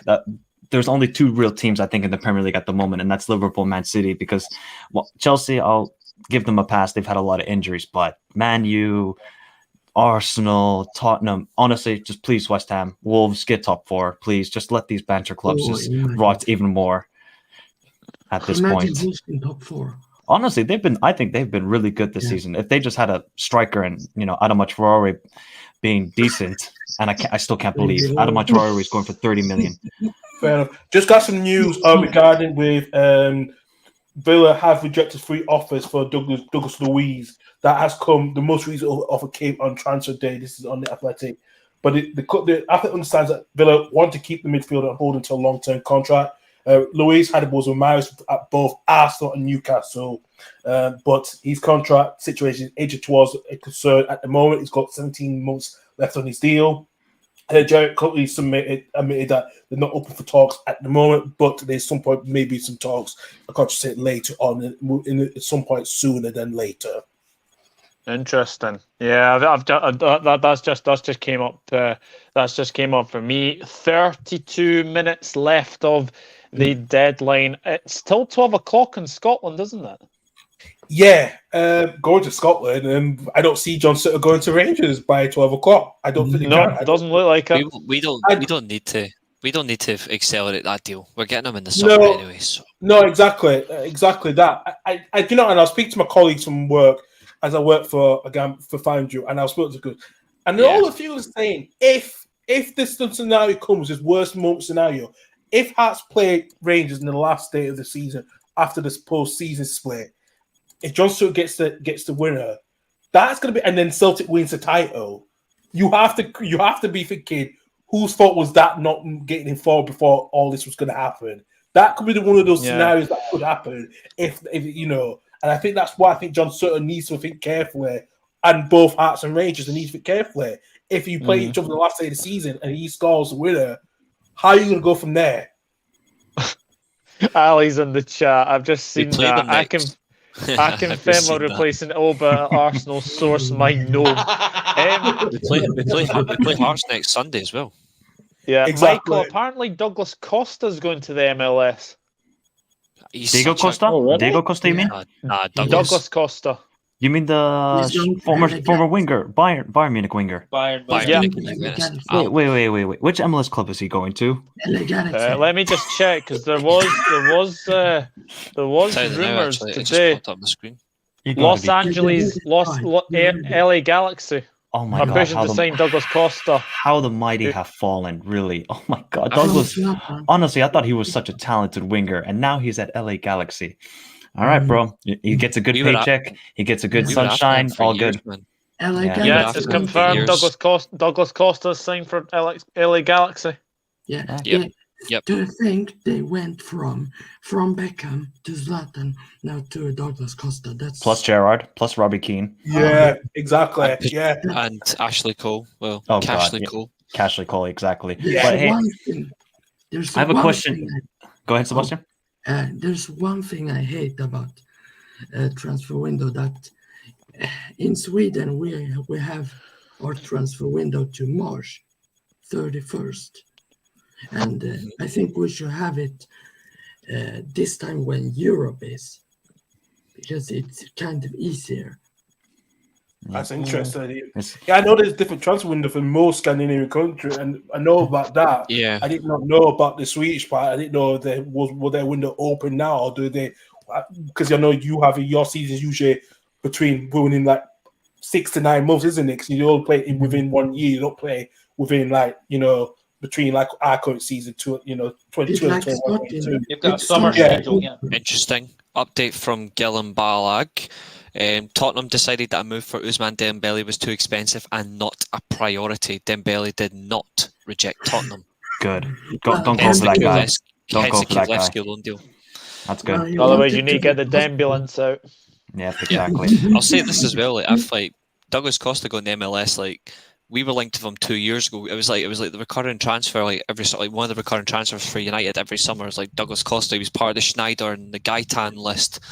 But I genuinely wanted Douglas Costa. To be honest, I actually remember that list as well. I remember that list. There's something about him that I like. People, My United fans wouldn't take Dybala because he turned us down. I would still have Dybala. I would still have Douglas Costa. It's just something about him, that experience. But he's going to MLS. I hope he enjoys it. But just a wee update from Scotland. St Mirren have signed Alex Gogic on loan from Hibs until the end of the season. Bad signing. That's going to be shit for them personally. I don't think it'll do them much. No, Michael, you were going to ask a question. Yeah, I was going to ask a question about Scotland because I don't really follow Scottish football, even though there's a couple of Finnish players playing there, but they're not the greatest. Like Nice and Dundee United is absolute garbage, anyways. But the thing about Scottish football, and especially with Celtic, why are they now going after all of these Japanese players? Can somebody answer that for me? Well, why? I don't know. The manager winning the A-League. Yes, because he's the former Australian national team manager, right? Yeah, exactly. And he was managing at Yokohama just before he just got before Celtic. So it's the reason why you see one of my former Leeds players is CG, who's now looked better since he left Leeds, because we bought him a few years ago. He wasn't the player that we thought we were going to get, and then went back to Japan. He's had a very good time back in Japan. And I think from going to Celtic was probably the right move for him. I think he's now learned from his experience down in England, and hopefully he can come to Scotland as a different, better player that he would have from Japan, from the J League. So it's probably was the right decision. Ali, if you are there, the link is in the chat. If you want to come on for 10 minutes and talk about Palace, then I'll absolutely feel free. Yeah, come on, just so I can say Zaha. Just let me say Zaha just to wind them up. Zaha might be a question for Sebastian. Oh, here we go. Yeah. What's been the biggest transfer in Sweden? Bordeaux, they signed the Malmö centre back. He went there alone. Oh yeah, Fabrizio tweeted about that earlier. Let me just check if I can see it. Let me just see it. I think I heard about this actually. Hang on. Someone's gone to Atletico Madrid from Lille. Reinildo Mandava. Oh, the Mozambique player. He's pretty good actually. Is he a left back? Yeah, he's a left back. Yeah. I think they needed a left back for a while in that, because I know Lodi's been situation with him, because Lodi's been linked with some moves in the Premier League in the next year too. So thank you, John. Thank you for tuning in. Marcus Forss joined Hull. Yeah, I don't know why Brentford didn't give Marcos Force a chance. Obviously, he's the Finnish striker, so I have a bias towards him. But on it, he's been every time he's played, he has scored. But he doesn't get any minutes in the Premier League, so that's why I'm like, all right, just go to Hull City. But I have no clue how Hull are. Does anybody have any clue how Hull are doing in the Championship? They are.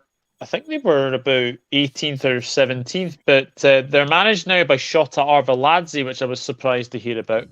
Yeah, it was interesting because they've been trying to get takeover for a while in Hull, and me growing up in Yorkshire and most West Yorkshire, but I was up too far from East Yorkshire. Hull was questioning about the future of the club because the Hull wants to try to get back into the Premier League. It's been for a while. They've been, they got relegated to the English League One, and the situation was with them. I think when they had the previous owner, they were trying to buy the stadium off from the council, and so they can try to expand on it. Because it rejected. Just for people obviously like tuning in late, I did say that apparently Giovanni Lo Celso's joined Villarreal on loan from Tottenham, which is a good move.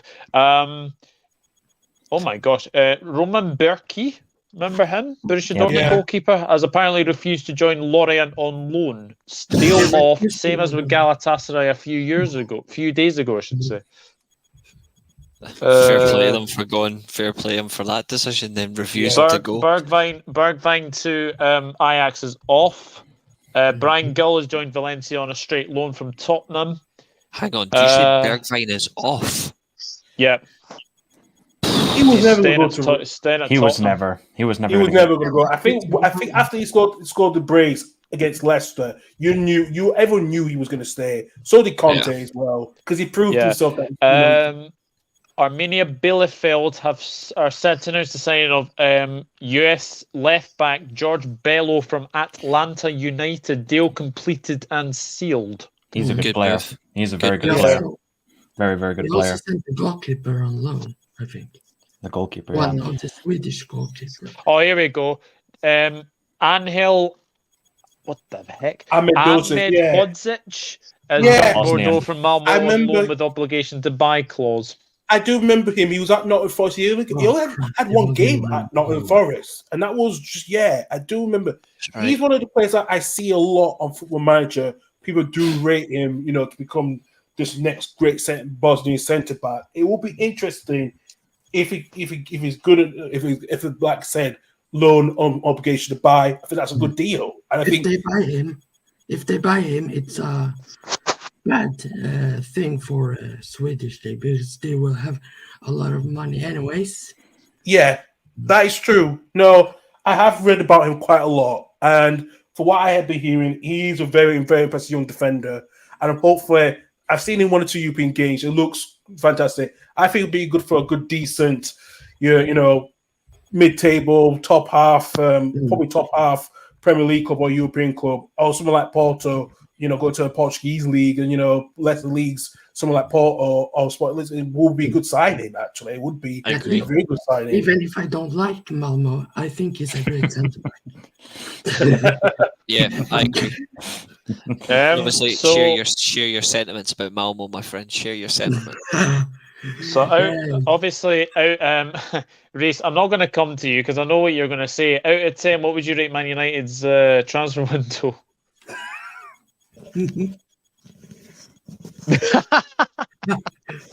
Non-existent then. Out. All right, Doug, I gotta go out. I gotta head out, Doug. Thanks for having me. Fucking no worries, 0. Michael. Thank you. And it's a big fat fucking 0 for Man United. And it's only the beginning. More of a -10. You'll never walk alone to Man United. I agree. 0. Just very, very quickly, Michael. Out of 10 for Liverpool. 8.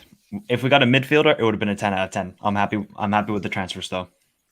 Yeah, I am as well. Michael, take care. Get some sleep. I'll speak to you soon. Take care. Good to have you.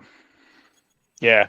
By the way, Reece, Andrew, Carl, that's Michael from Finland. He has a YouTube channel called Michael Talks Football. He was on our Champions League stream. Well, the third one. He was, yeah. He's a great lad. He is a great lad, and Yeah, we are 22 minutes away from deadline now. Unfortunately, I feel like at this moment in time, I should have a wee timer there. But you should try and get like a wee countdown clock just to have in the background. That would be nice. That. Good for next time. Aye, it would be. It would be indeed. We'll do that in the summer. Yeah. Transfer happen.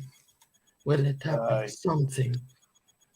Yeah. Let me just say. I don't think you'll see it. I don't think any more deals will come through.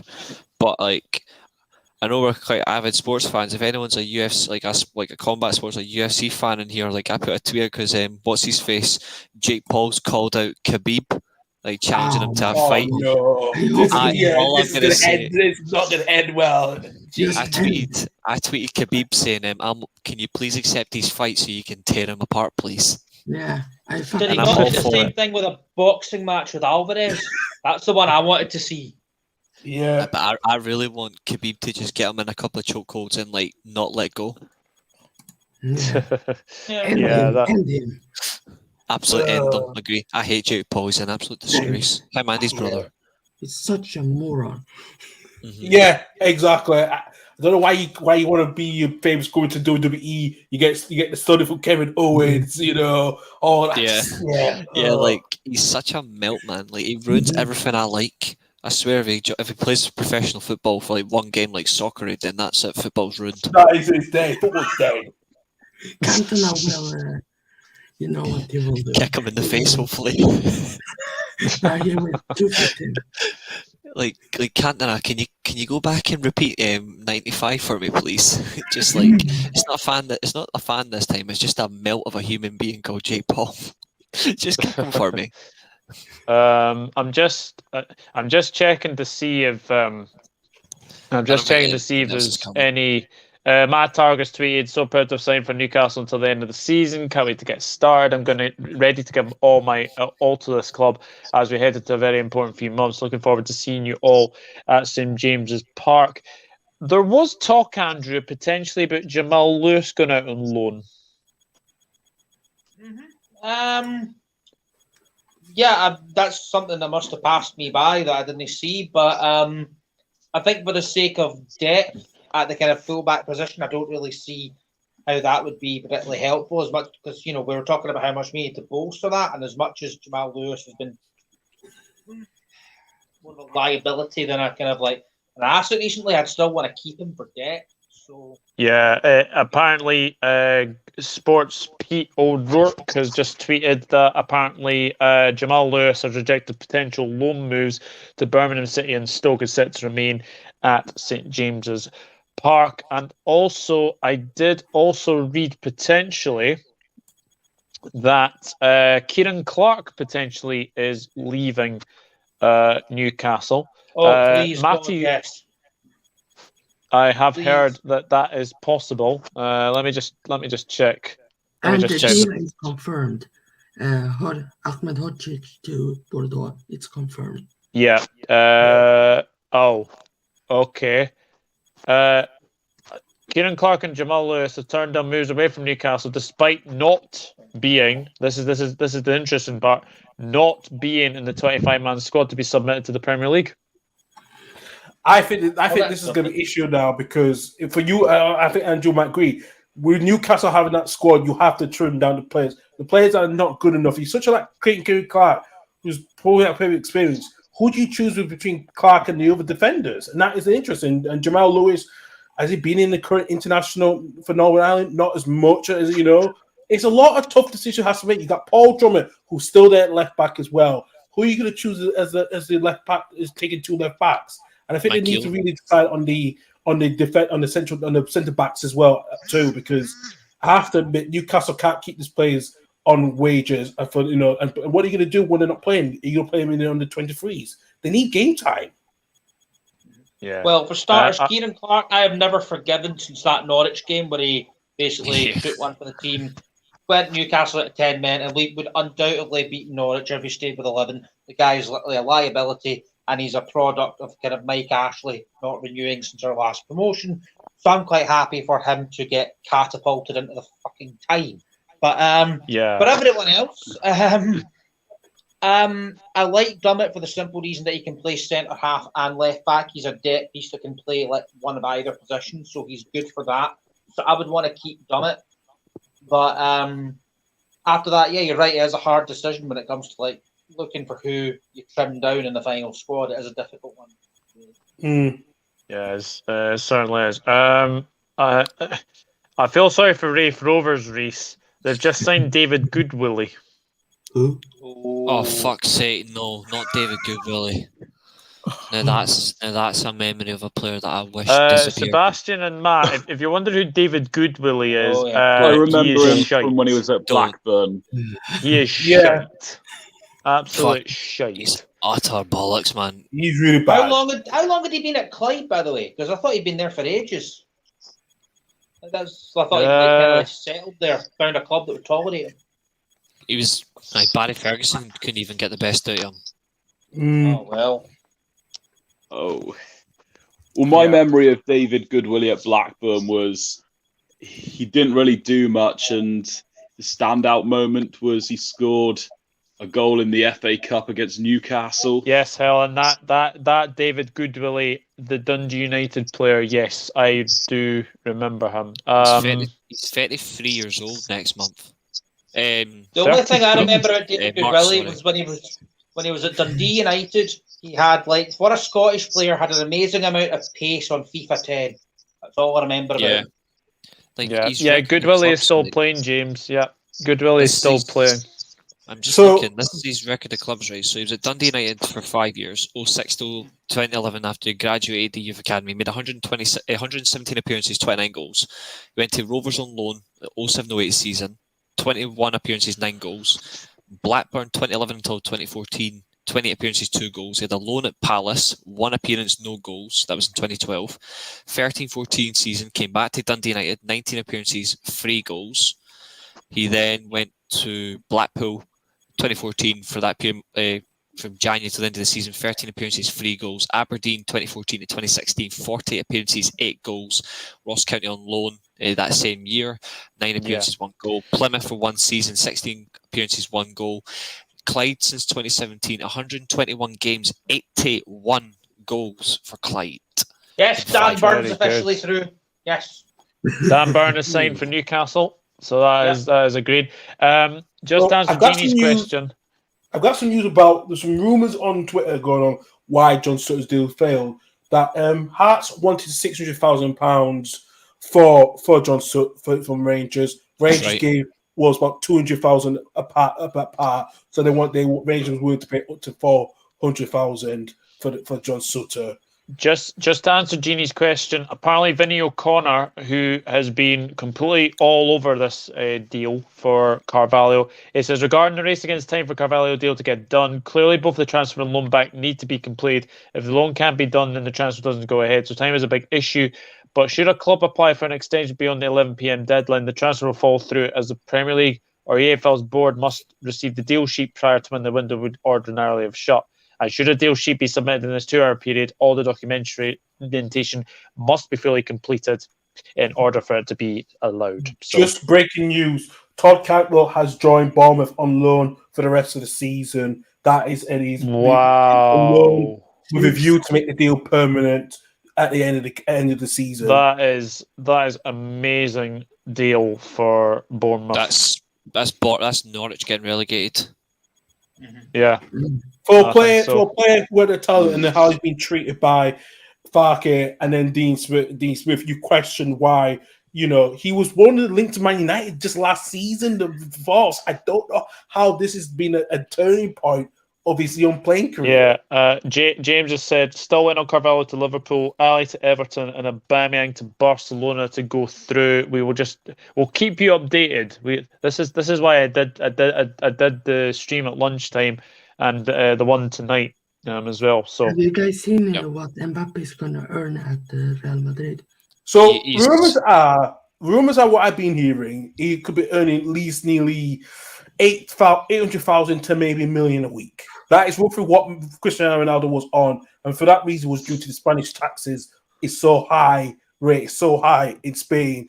Ronaldo was getting $500,000 after the tax. So that could be another scenario again that Mbappe will get a big deal, but half of it will be going to the Spanish government more like. That's how bad it is over there. Like that's generally how bad it is. Like your taxation or whatever. That just says it all. It's a big move for him. 21 years old already, going to Real Madrid. Like he's the next Ronaldo in that sense, like the big move. But like that's a good point though. Bournemouth could have done with this window when they win the Prem. Yeah, I agree. Definitely. I do think we're going to go for Bellingham in the summer, Helen. I think it's all about. You think he's going to go to United?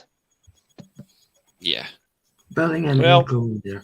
They won't let him slip away twice. There's no way they'll let him slip away twice. Especially Man United should have got that deal done in the first place. But it's going to be tough for him if he's got to decide what is right for him. Because Liverpool or Man United, depending what Man United get, if it's going to be Pochettino coming in, that is the needs. It needs to be done right. David Freezer, who is a journalist, has said, "Farewell, Cantwell. It seems it's probably the end for Todd as a Norwich City player. Then, from under 11s to 14 goals, 6 in the Prem in 110 games, and 2 Championship title winners' medals for a local lad. Shame to see things have stalled for him at 23, but plenty of time on his side." Yeah.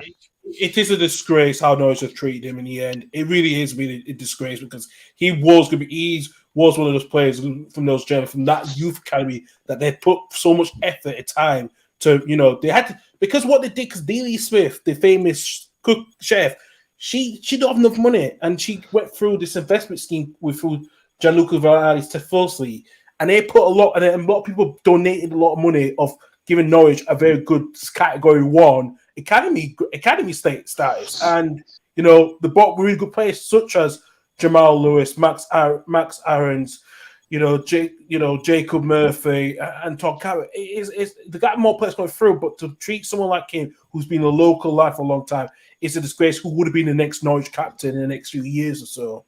Yes. Yeah, definitely.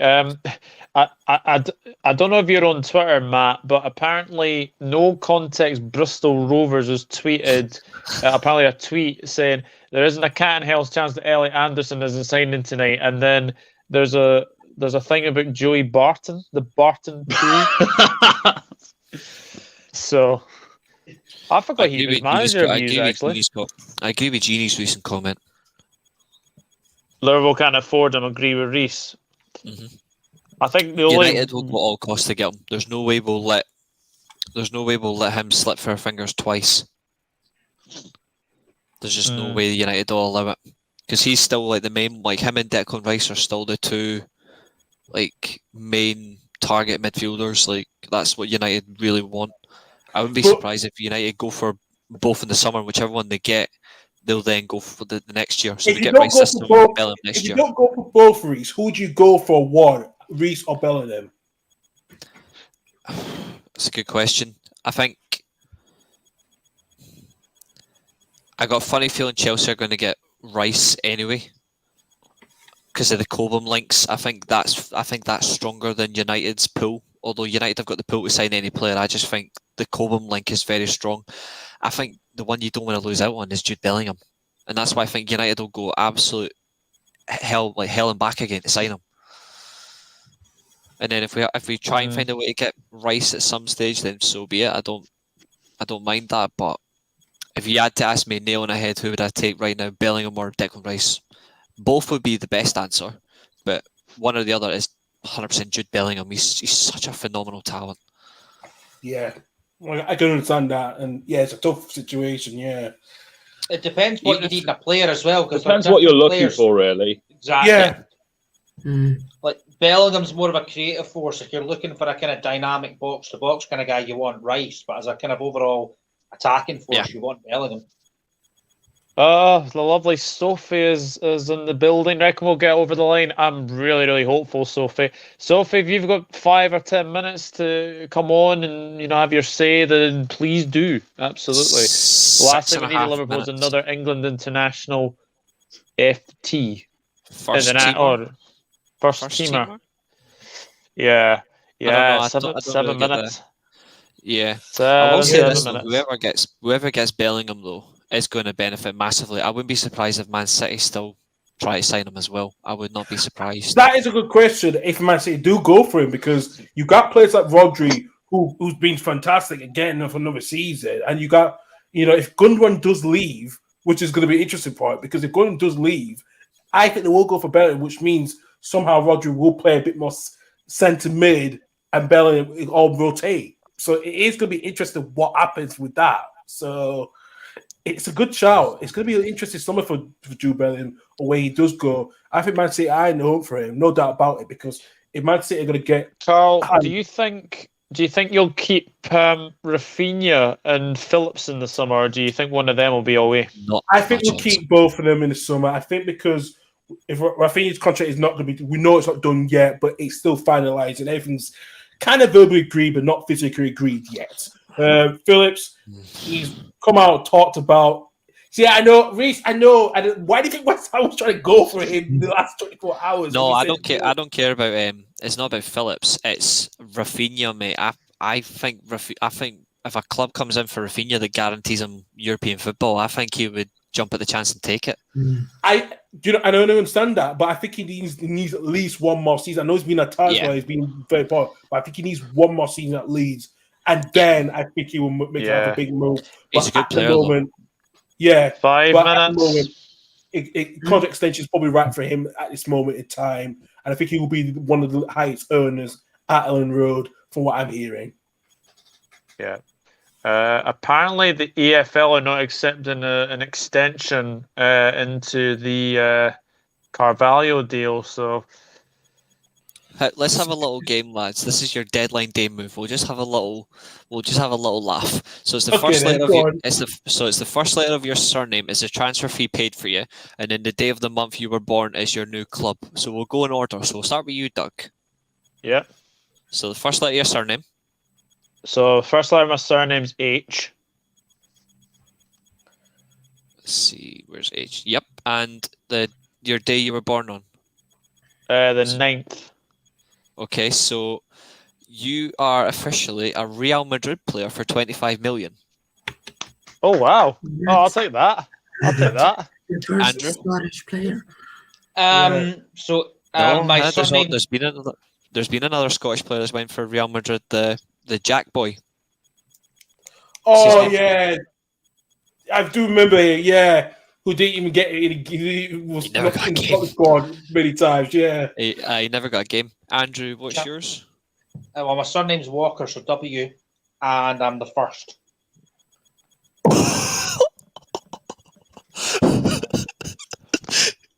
You are a £150 million PSG player. Well, so I'm happy he can score more than Messi. Yeah, exactly. He would score more than Messi, actually. So Let's go. You're right about that one. I can see the resemblance. We'll go to Matty next. Matt, what's yours?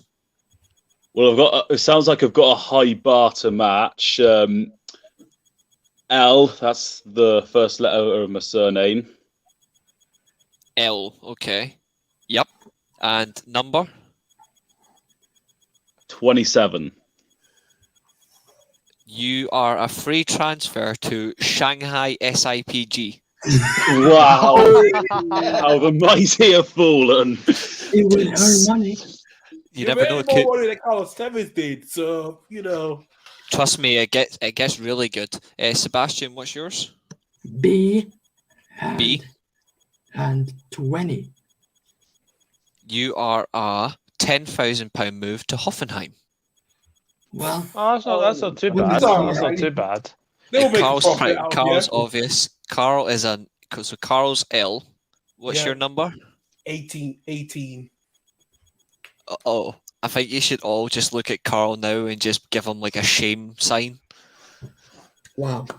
Carl is a free transfer. Not to Man United. Don't you dare say Manchester United. Please. Nope, I'm gonna zoom in for you. Oh no. Oh. Wait for it. So he's just missed out on Man United. He's just missed out. Leeds. There's Monaco. And he's going to score for no. Whereas because my initials are RR, so I'm blessed. I am a £5 million move. Let's hope to Liverpool. Sunderland. Nope. Tottenham. Dortmund. I'm Dortmund. Dortmund. £5 million. Dortmund. Less than 1 minute to go, gentlemen. Less than 1 minute to go. So if anybody wants to get involved in the live chat, I will gladly tell you your transfer. So it's your first letter of your surname and the date of the number you were born on. So for example, if your surname starts with a U and you were born on the 30th, you would be a £75 million move to Lyon. So basically, you're ripping off Dembele. Pete Shepherd. Wow. Pete Shepherd. S and 30. Funnily enough, I've just mentioned Leon. You are a 400k transfer. Let's see. James Dunlop, D12. Well, I'm also the 12th. You're a £30 million move to Dortmund. You can certainly be my number 10. Jeannie is saying E21. 900k move to Barcelona. They would So not this is afford somebody in the it. Barcelona. They would not afford that at all. Come on. And John MC. John MC, you're a £13.4 million move to Arsenal. What they Well, need. at least they've got squad depth. Yeah, that is very true. If anybody else wants to join them, honestly, there's some really good ones on here, and I mean, in terms of options, To be fair, if I had to play in the Chinese Super League, I'd have chosen to play for Shanghai. I think that's the best option I could have had. The transfer window is closed. Now nobody can sign players. Yay. So the window's officially shut. Unless it's so a free did agent. Liverpool get the oh no, this is going to be interesting. Well, all I can say is my club's made no business, so we're proud. Well, Nice Yeah. money, shit team, John MC. I'm happy that Liverpool is doing something.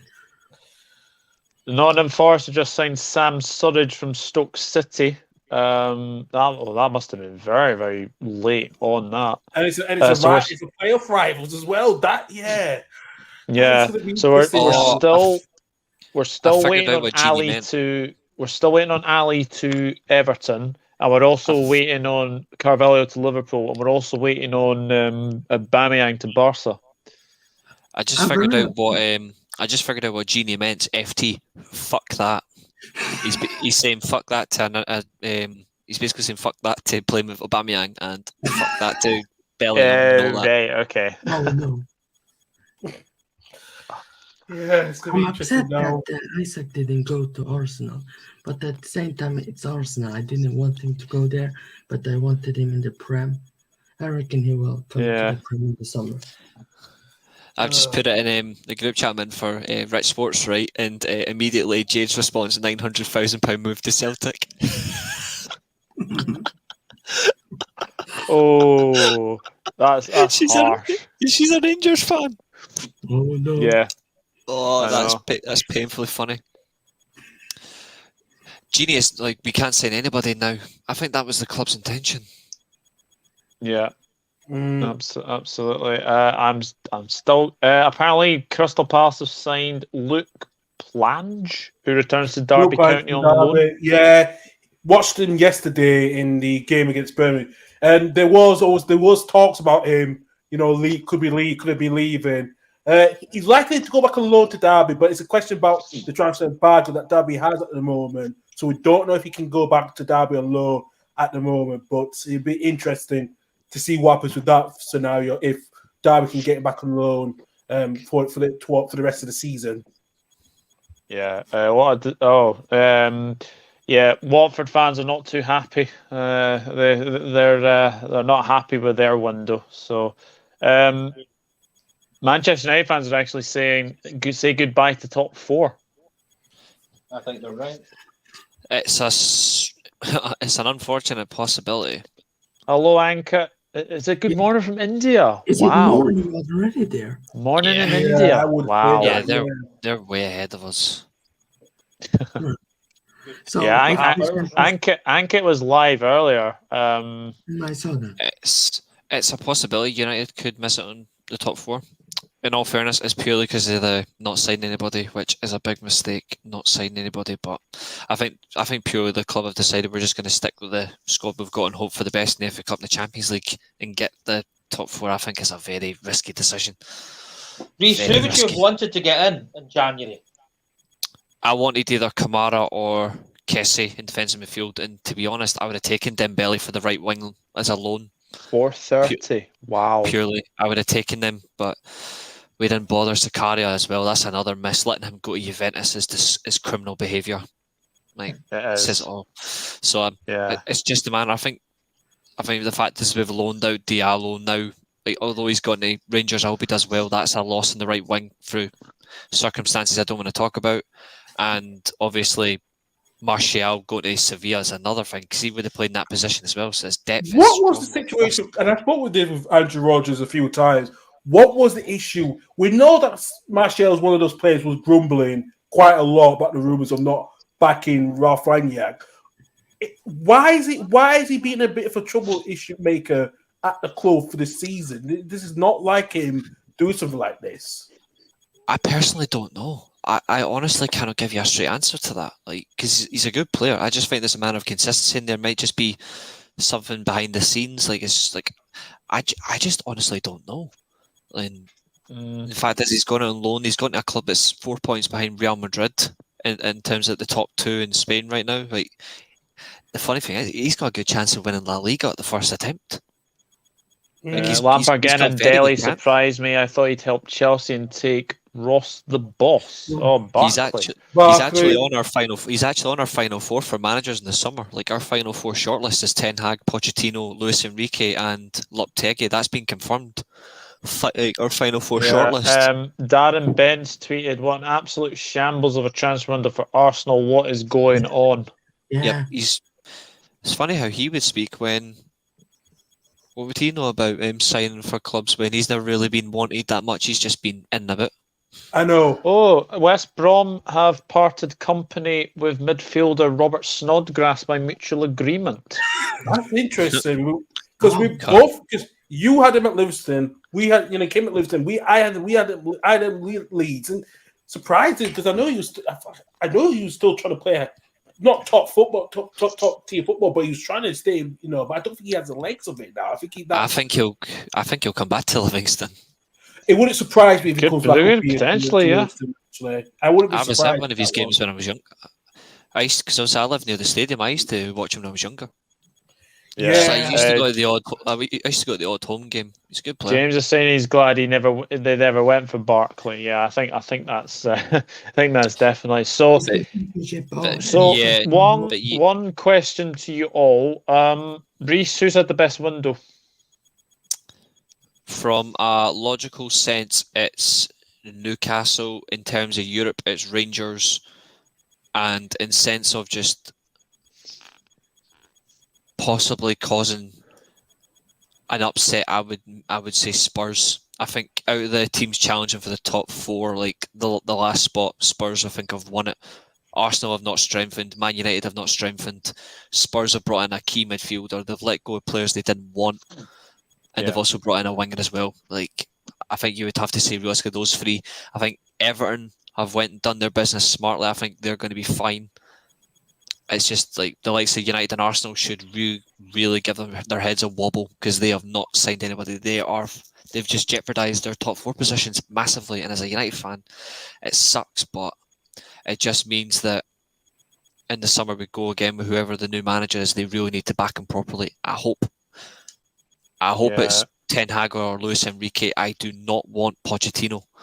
I want Ten Hag or Enrique, but you've got to back him properly. Yeah, Andrew, who's had the best window? The most eye-popping one for me is Aston Villa, in terms of kind of pushing for kind of like their respective goals, be it Champions League or title. I don't think anything changed in the title race, but I think Tottenham had the best window in terms of securing a top four finish. And Yeah, I mean, with the addition of Dan Burn just there in the last minute, I think Newcastle have gone up the rankings there, getting that finalised. That was what turned that window from like a 6.5 to an 8 for me. Other than that, you can't take your eye off of Bournemouth either. Yeah. Those are the 3 or 4 that are kind of like eye-popping. Yeah, very interesting. Matt, who's had the best window? I would say Newcastle. I would agree. Sebastian? I would say 3 teams: Spurs, Villa, and Newcastle. I think these signings Newcastle have done will get them to stay up. Guys, I've just seen something very disturbing actually. I think if you're Ousmane Dembele, you would be fuming right now. This is from Javi Torres, coming directly from Barcelona Live. Barcelona are considering delivering the release letter to Dembele now. Wow. That they are, and this I had a feeling this was coming. I had a feeling this might have come sooner if he did not get moved to a club. I had a feeling this might happen. Apparently, Fulham are still in talks with Nico Williams, so an extension has definitely been put in place. So it's all a waiting game at the moment. I feel sorry for him. I know he's not the player he was at Dortmund purely because obviously he's not worked at Barcelona for mitigating circumstances, injuries, questioning about his professionalism. But he's still a young top talent that you would love to have in your team if you can get him working. And I genuinely feel for him. And that message was sent into my football group chat directly from that source at 10:59. So literally a minute before the transfer window, Barcelona are considering just handing him his letter. You're released. You're gone. Yeah, like that, they've wasted him a bit. So Ginny says Aston Villa, Newcastle, and Bournemouth. Bentancur is overrated in my opinion. Time will tell how Spurs use so many winners. Still think Conte could get them top 4. I'd say Aston Villa have had the best window. Wow, really? Yeah, I feel we have get Dembele signed for a pre-contract for the summer, so something like Diogo Costa when he left us, ironically. I'm surprised shocking. Yeah, it's the man of it is so shocking. It really is shocking. Just some news on Everton. The deal sheet is with the Premier League for Dele Alli to complete his move from Tottenham to Everton on a permanent deal. So it's a good move for them. Looks like that's going to go through. How do you think Frank Lampard's going to set up? 4-2-3-1. I think if he's signing Dele Alli, he's got to play him as a number 10 or a second striker. You can't play him as a 4-3-3. Yeah. No. Carl, who's had the best window? I'm going to give a few. I'm going to say Rangers with getting Aaron Ramsey and Diallo. What a good signings they are. Aston Villa getting Lucas Dean in. Coutinho, really fantastic as well. Newcastle have really, really impressed me in the last 24 hours. You know, getting the deals done. And the other team, I will say, I have to say Spurs. I think Spurs have a big mention. I think the way they've done the business is, getting,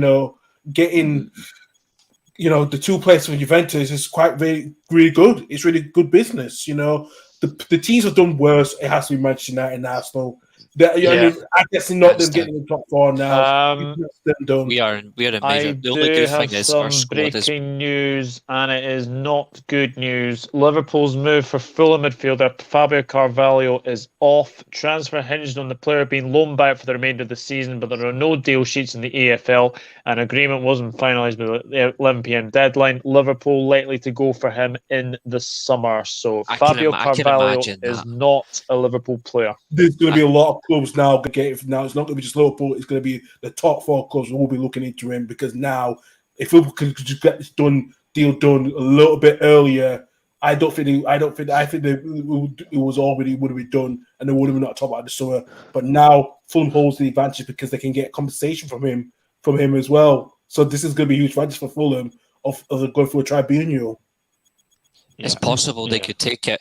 I can see Ankit's comment about Dele won't start Donny Wood along with Decore and one of Alan or Gomez. Personally, I think he might do something different. He might play Diamond. He could play Alan or Decore in the central role. He could actually. Actually, Deal. he could play Alan as his set midfielder. He can play Gomez and Decore in the box, or Donny van de Beek in one of those roles, and he can play Dele Alli as a number 10. Because he's got Richarlison and he's got Richarlison breaking and news. Cavalier. With what you said, Reece, about Dembele might be given a release contract told by Barcelona. The deal with Aubameyang has now been done. It's done, completed on the free transfer. So he's got Aubameyang to Barcelona is done. So Dembele's going to get the bin then. See Barcelona, you're a fucking disgrace. I hope you get knocked out by Napoli in the Europa League. What number is Aubameyang gonna get? It's a good question, actually. Surely the 14th. But who's wearing number 14 at Barcelona? I've got to check that one because it was previously Coutinho. That is a good question. Yeah, I think it was Coutinho. Yeah. Good job. I'm a fast typer. 1 second. So Alli to Everton is with the Premier League, but unfortunately the deal to get Carvalho to Liverpool is dead. It's Nico Gonzalez has got number 14 at Barcelona, who's another generation is coming through. Another future player. So at the moment, number 11's available. Yeah, 11's available. So is 25 onwards. So it does look like he might be wearing 11. Oh, yeah. I think he will wear number 11. Traore. It depends on what number Traore's given. Is Traore going to be given the 37? Or Well, Traore he was 37, wasn't he? So I think Traore will wear number 37. I think he will do. I just don't see him wearing 26 or I think he wear number 37. It's still funny that Dani Alves is the right back and he's the number 8. Yeah, that gives me Gallas vibes from Arsenal. He wearing more than number 10. This is just so funny. They may not be able to register Open Europa or maybe Dani Alves. Surely Traore and Torres will be. Yeah, that's very true. I think Dani Alves will be fine because Dani Alves has been there for a while. I think he'll be okay. It's the rest of them. I just feel sorry for them. I just feel sorry for the way Dembele's getting treated. I think it's just disgusting. See with Dembele, if he was to kind of hypothetically be released, right? Is there anything stopping anyone else just picking him up as a free agent? I don't know. I do not know how the regulations work after January. This is the thing. This is the thing. There's rumors about Dembele, and I didn't know about this because Patrick Bamford was on Leeds United podcast last year in March. He did actually claim that, he did on the podcast that Ousmane Dembele is a massive Leeds fan. I'm not going to say he's going to come to Leeds, but that is some weird stuff that I've just picked up today thinking, why are we getting what, we know about Haaland. Haaland ain't going to come to Leeds for a long time. We already know that when we get, but yeah. I'm just looking right now. I don't know what the legitimacy of this, but this is just from the Mirror, so I assume it's bollocks, but they say, this was posted 15 hours ago, they say the only way that any of these clubs will be able to sign any players between February 1st and the end of the season is through emergency loans or if the player is a free agent. However, on transfer deadline day, it's still possible for transfers to be officially completed after the deadline. So technically, you can still sign Carvalho. Even though it's fell through, you technically can still sign him. But in other words, yes, Dembele could join anybody. So Man United free transfer, I'm thinking Newcastle free transfer, but okay. You can get in the bin. We need the right winger. Jamie McGrath has joined Wigan from St Mirren for an undisclosed fee. That's a poor move. Yeah, that is a poor move. That is a poor move, but there's been a swap deal between Reading and Stoke. Tom is moving to Reading on loan, and Liam Moore is moving to Stoke until the summer. They have just completed a swap deal between the two EFL Championship clubs. Nice. Chris Welch has just confirmed in the live chat that Carlisle made 4 moves in the last hour. Yeah. Wow. Christian Dennis being one of them. Wow, that's a good sign on that. Fair play there for the Border Club. Right, this is from Paul Joyce. Liverpool did not complete Fabio Carvalho deal with Fulham at deadline. However, if all parties agree, there can still be a pre-agreement for the player to move to Liverpool in July. There is no immediate time pressure for that agreement to be reached. Okay, interesting. Yeah, because he's not coming in January, but he could come in the summer. Yeah. Yeah. We keep negotiating that. Cool. Aye. Yeah. So it is what it is. Some you don't I'm win. shocked that nobody went for Renato Sanchez. Like, he didn't move this gen. I thought. There were a lot of talk about Renato Sanchez. We'll go to a big club. It was surprised me as well that no one, he's gone for him. I know Man United won his former suit years ago, but I think he will move in the summer. I think it will be a big move in the summer, no doubt about it. But it depends where he goes. I think if Arsenal do get rid of Xhaka, then I think they have to make that move now but it's a time will tell with that one if Lille will play money talks. I think the thing is with the Carvalho one is he wouldn't have started for Liverpool immediately anyway. But no way. It is what it is. I'm not gutted because it looks like they're going to try and come to a solution for him to move in July. But that is it. He has one for the future, though. He has one for the future if you do sign him, unless you decide to go down a different route in the summer. I got a genuine question for you. Mm-hmm. Depending on what happens in the summer, because I was contemplating this the other day in terms of big moves that could happen this summer. For some reason, I'm thinking Jared Bowen to Liverpool. There has been, quite possible. It's possible. I don't know why I keep thinking that, but I see that happening. Like, I just think you could end up signing him, which would be killer on that right hand side. It could well be. It could well be, but do you know what? I think the thing is, there's going to be very, very interesting summer ahead. Anyway, but hope West Ham was Ben Rama. Yeah, the window is shut. We will see what happens for the rest of the season. But I just want to say a massive thank you to my panel this evening. Also, a big thank you to Chris Ellis, who came on earlier. Reese, thank you for being with me for the whole 2 hours. I really do appreciate it. Thank you so much. And obviously I'll obviously check out other deadline day streams. Andrew, thank you for coming on. Matt, thank you. Thanks for having me on. I'll give my team's score a 9 out of 10 in the transfer window. Nice. Sebastian, thank you very much. Cheers. I'm also going 9.10 for Liverpool, basically. Yeah, we needed to make that. What about for AIK? We didn't sign anyone yet, but I'm hopeful we will. Yeah, and Carl, thank you very much. What would you give Leeds' window? 0. You know me too well, Douglas. You know me too well, man. And we're not going to talk about it on Saturday when we do our suit fitting for your wedding coming up. So I am just going to do bad on that. So yeah, that's probably wise. Just tell him, mate. Just tell him. I'm popping in the city. I'm in the city tomorrow. Anyway, so that's going to be good. Whatever, man. Whatever. I might bump into you. I'm in the city tomorrow. Oh, cool. Cool. 4 out of 10 for United's trip. 4 out of 10. I completely disagree, Dan. I completely disagree. I think that's probably 0 as well. Guys, it's been fun. 3 streams in a day is the most I think I've ever done. So impressive. Yeah, I'm off for some rest. I'm going to sleep very, very well tonight. But thank you to everyone who's tuned in. Thank you to everyone who's came on as well.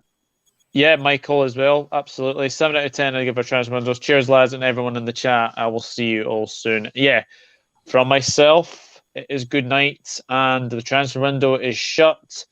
We will see what teams will be relegated, which teams will win stuff, and obviously be champions of the League Cup, Champions League, and obviously the SPFL. And Aaron Ramsey against James McCarthy could be the midfield in an Old Firm derby on Wednesday.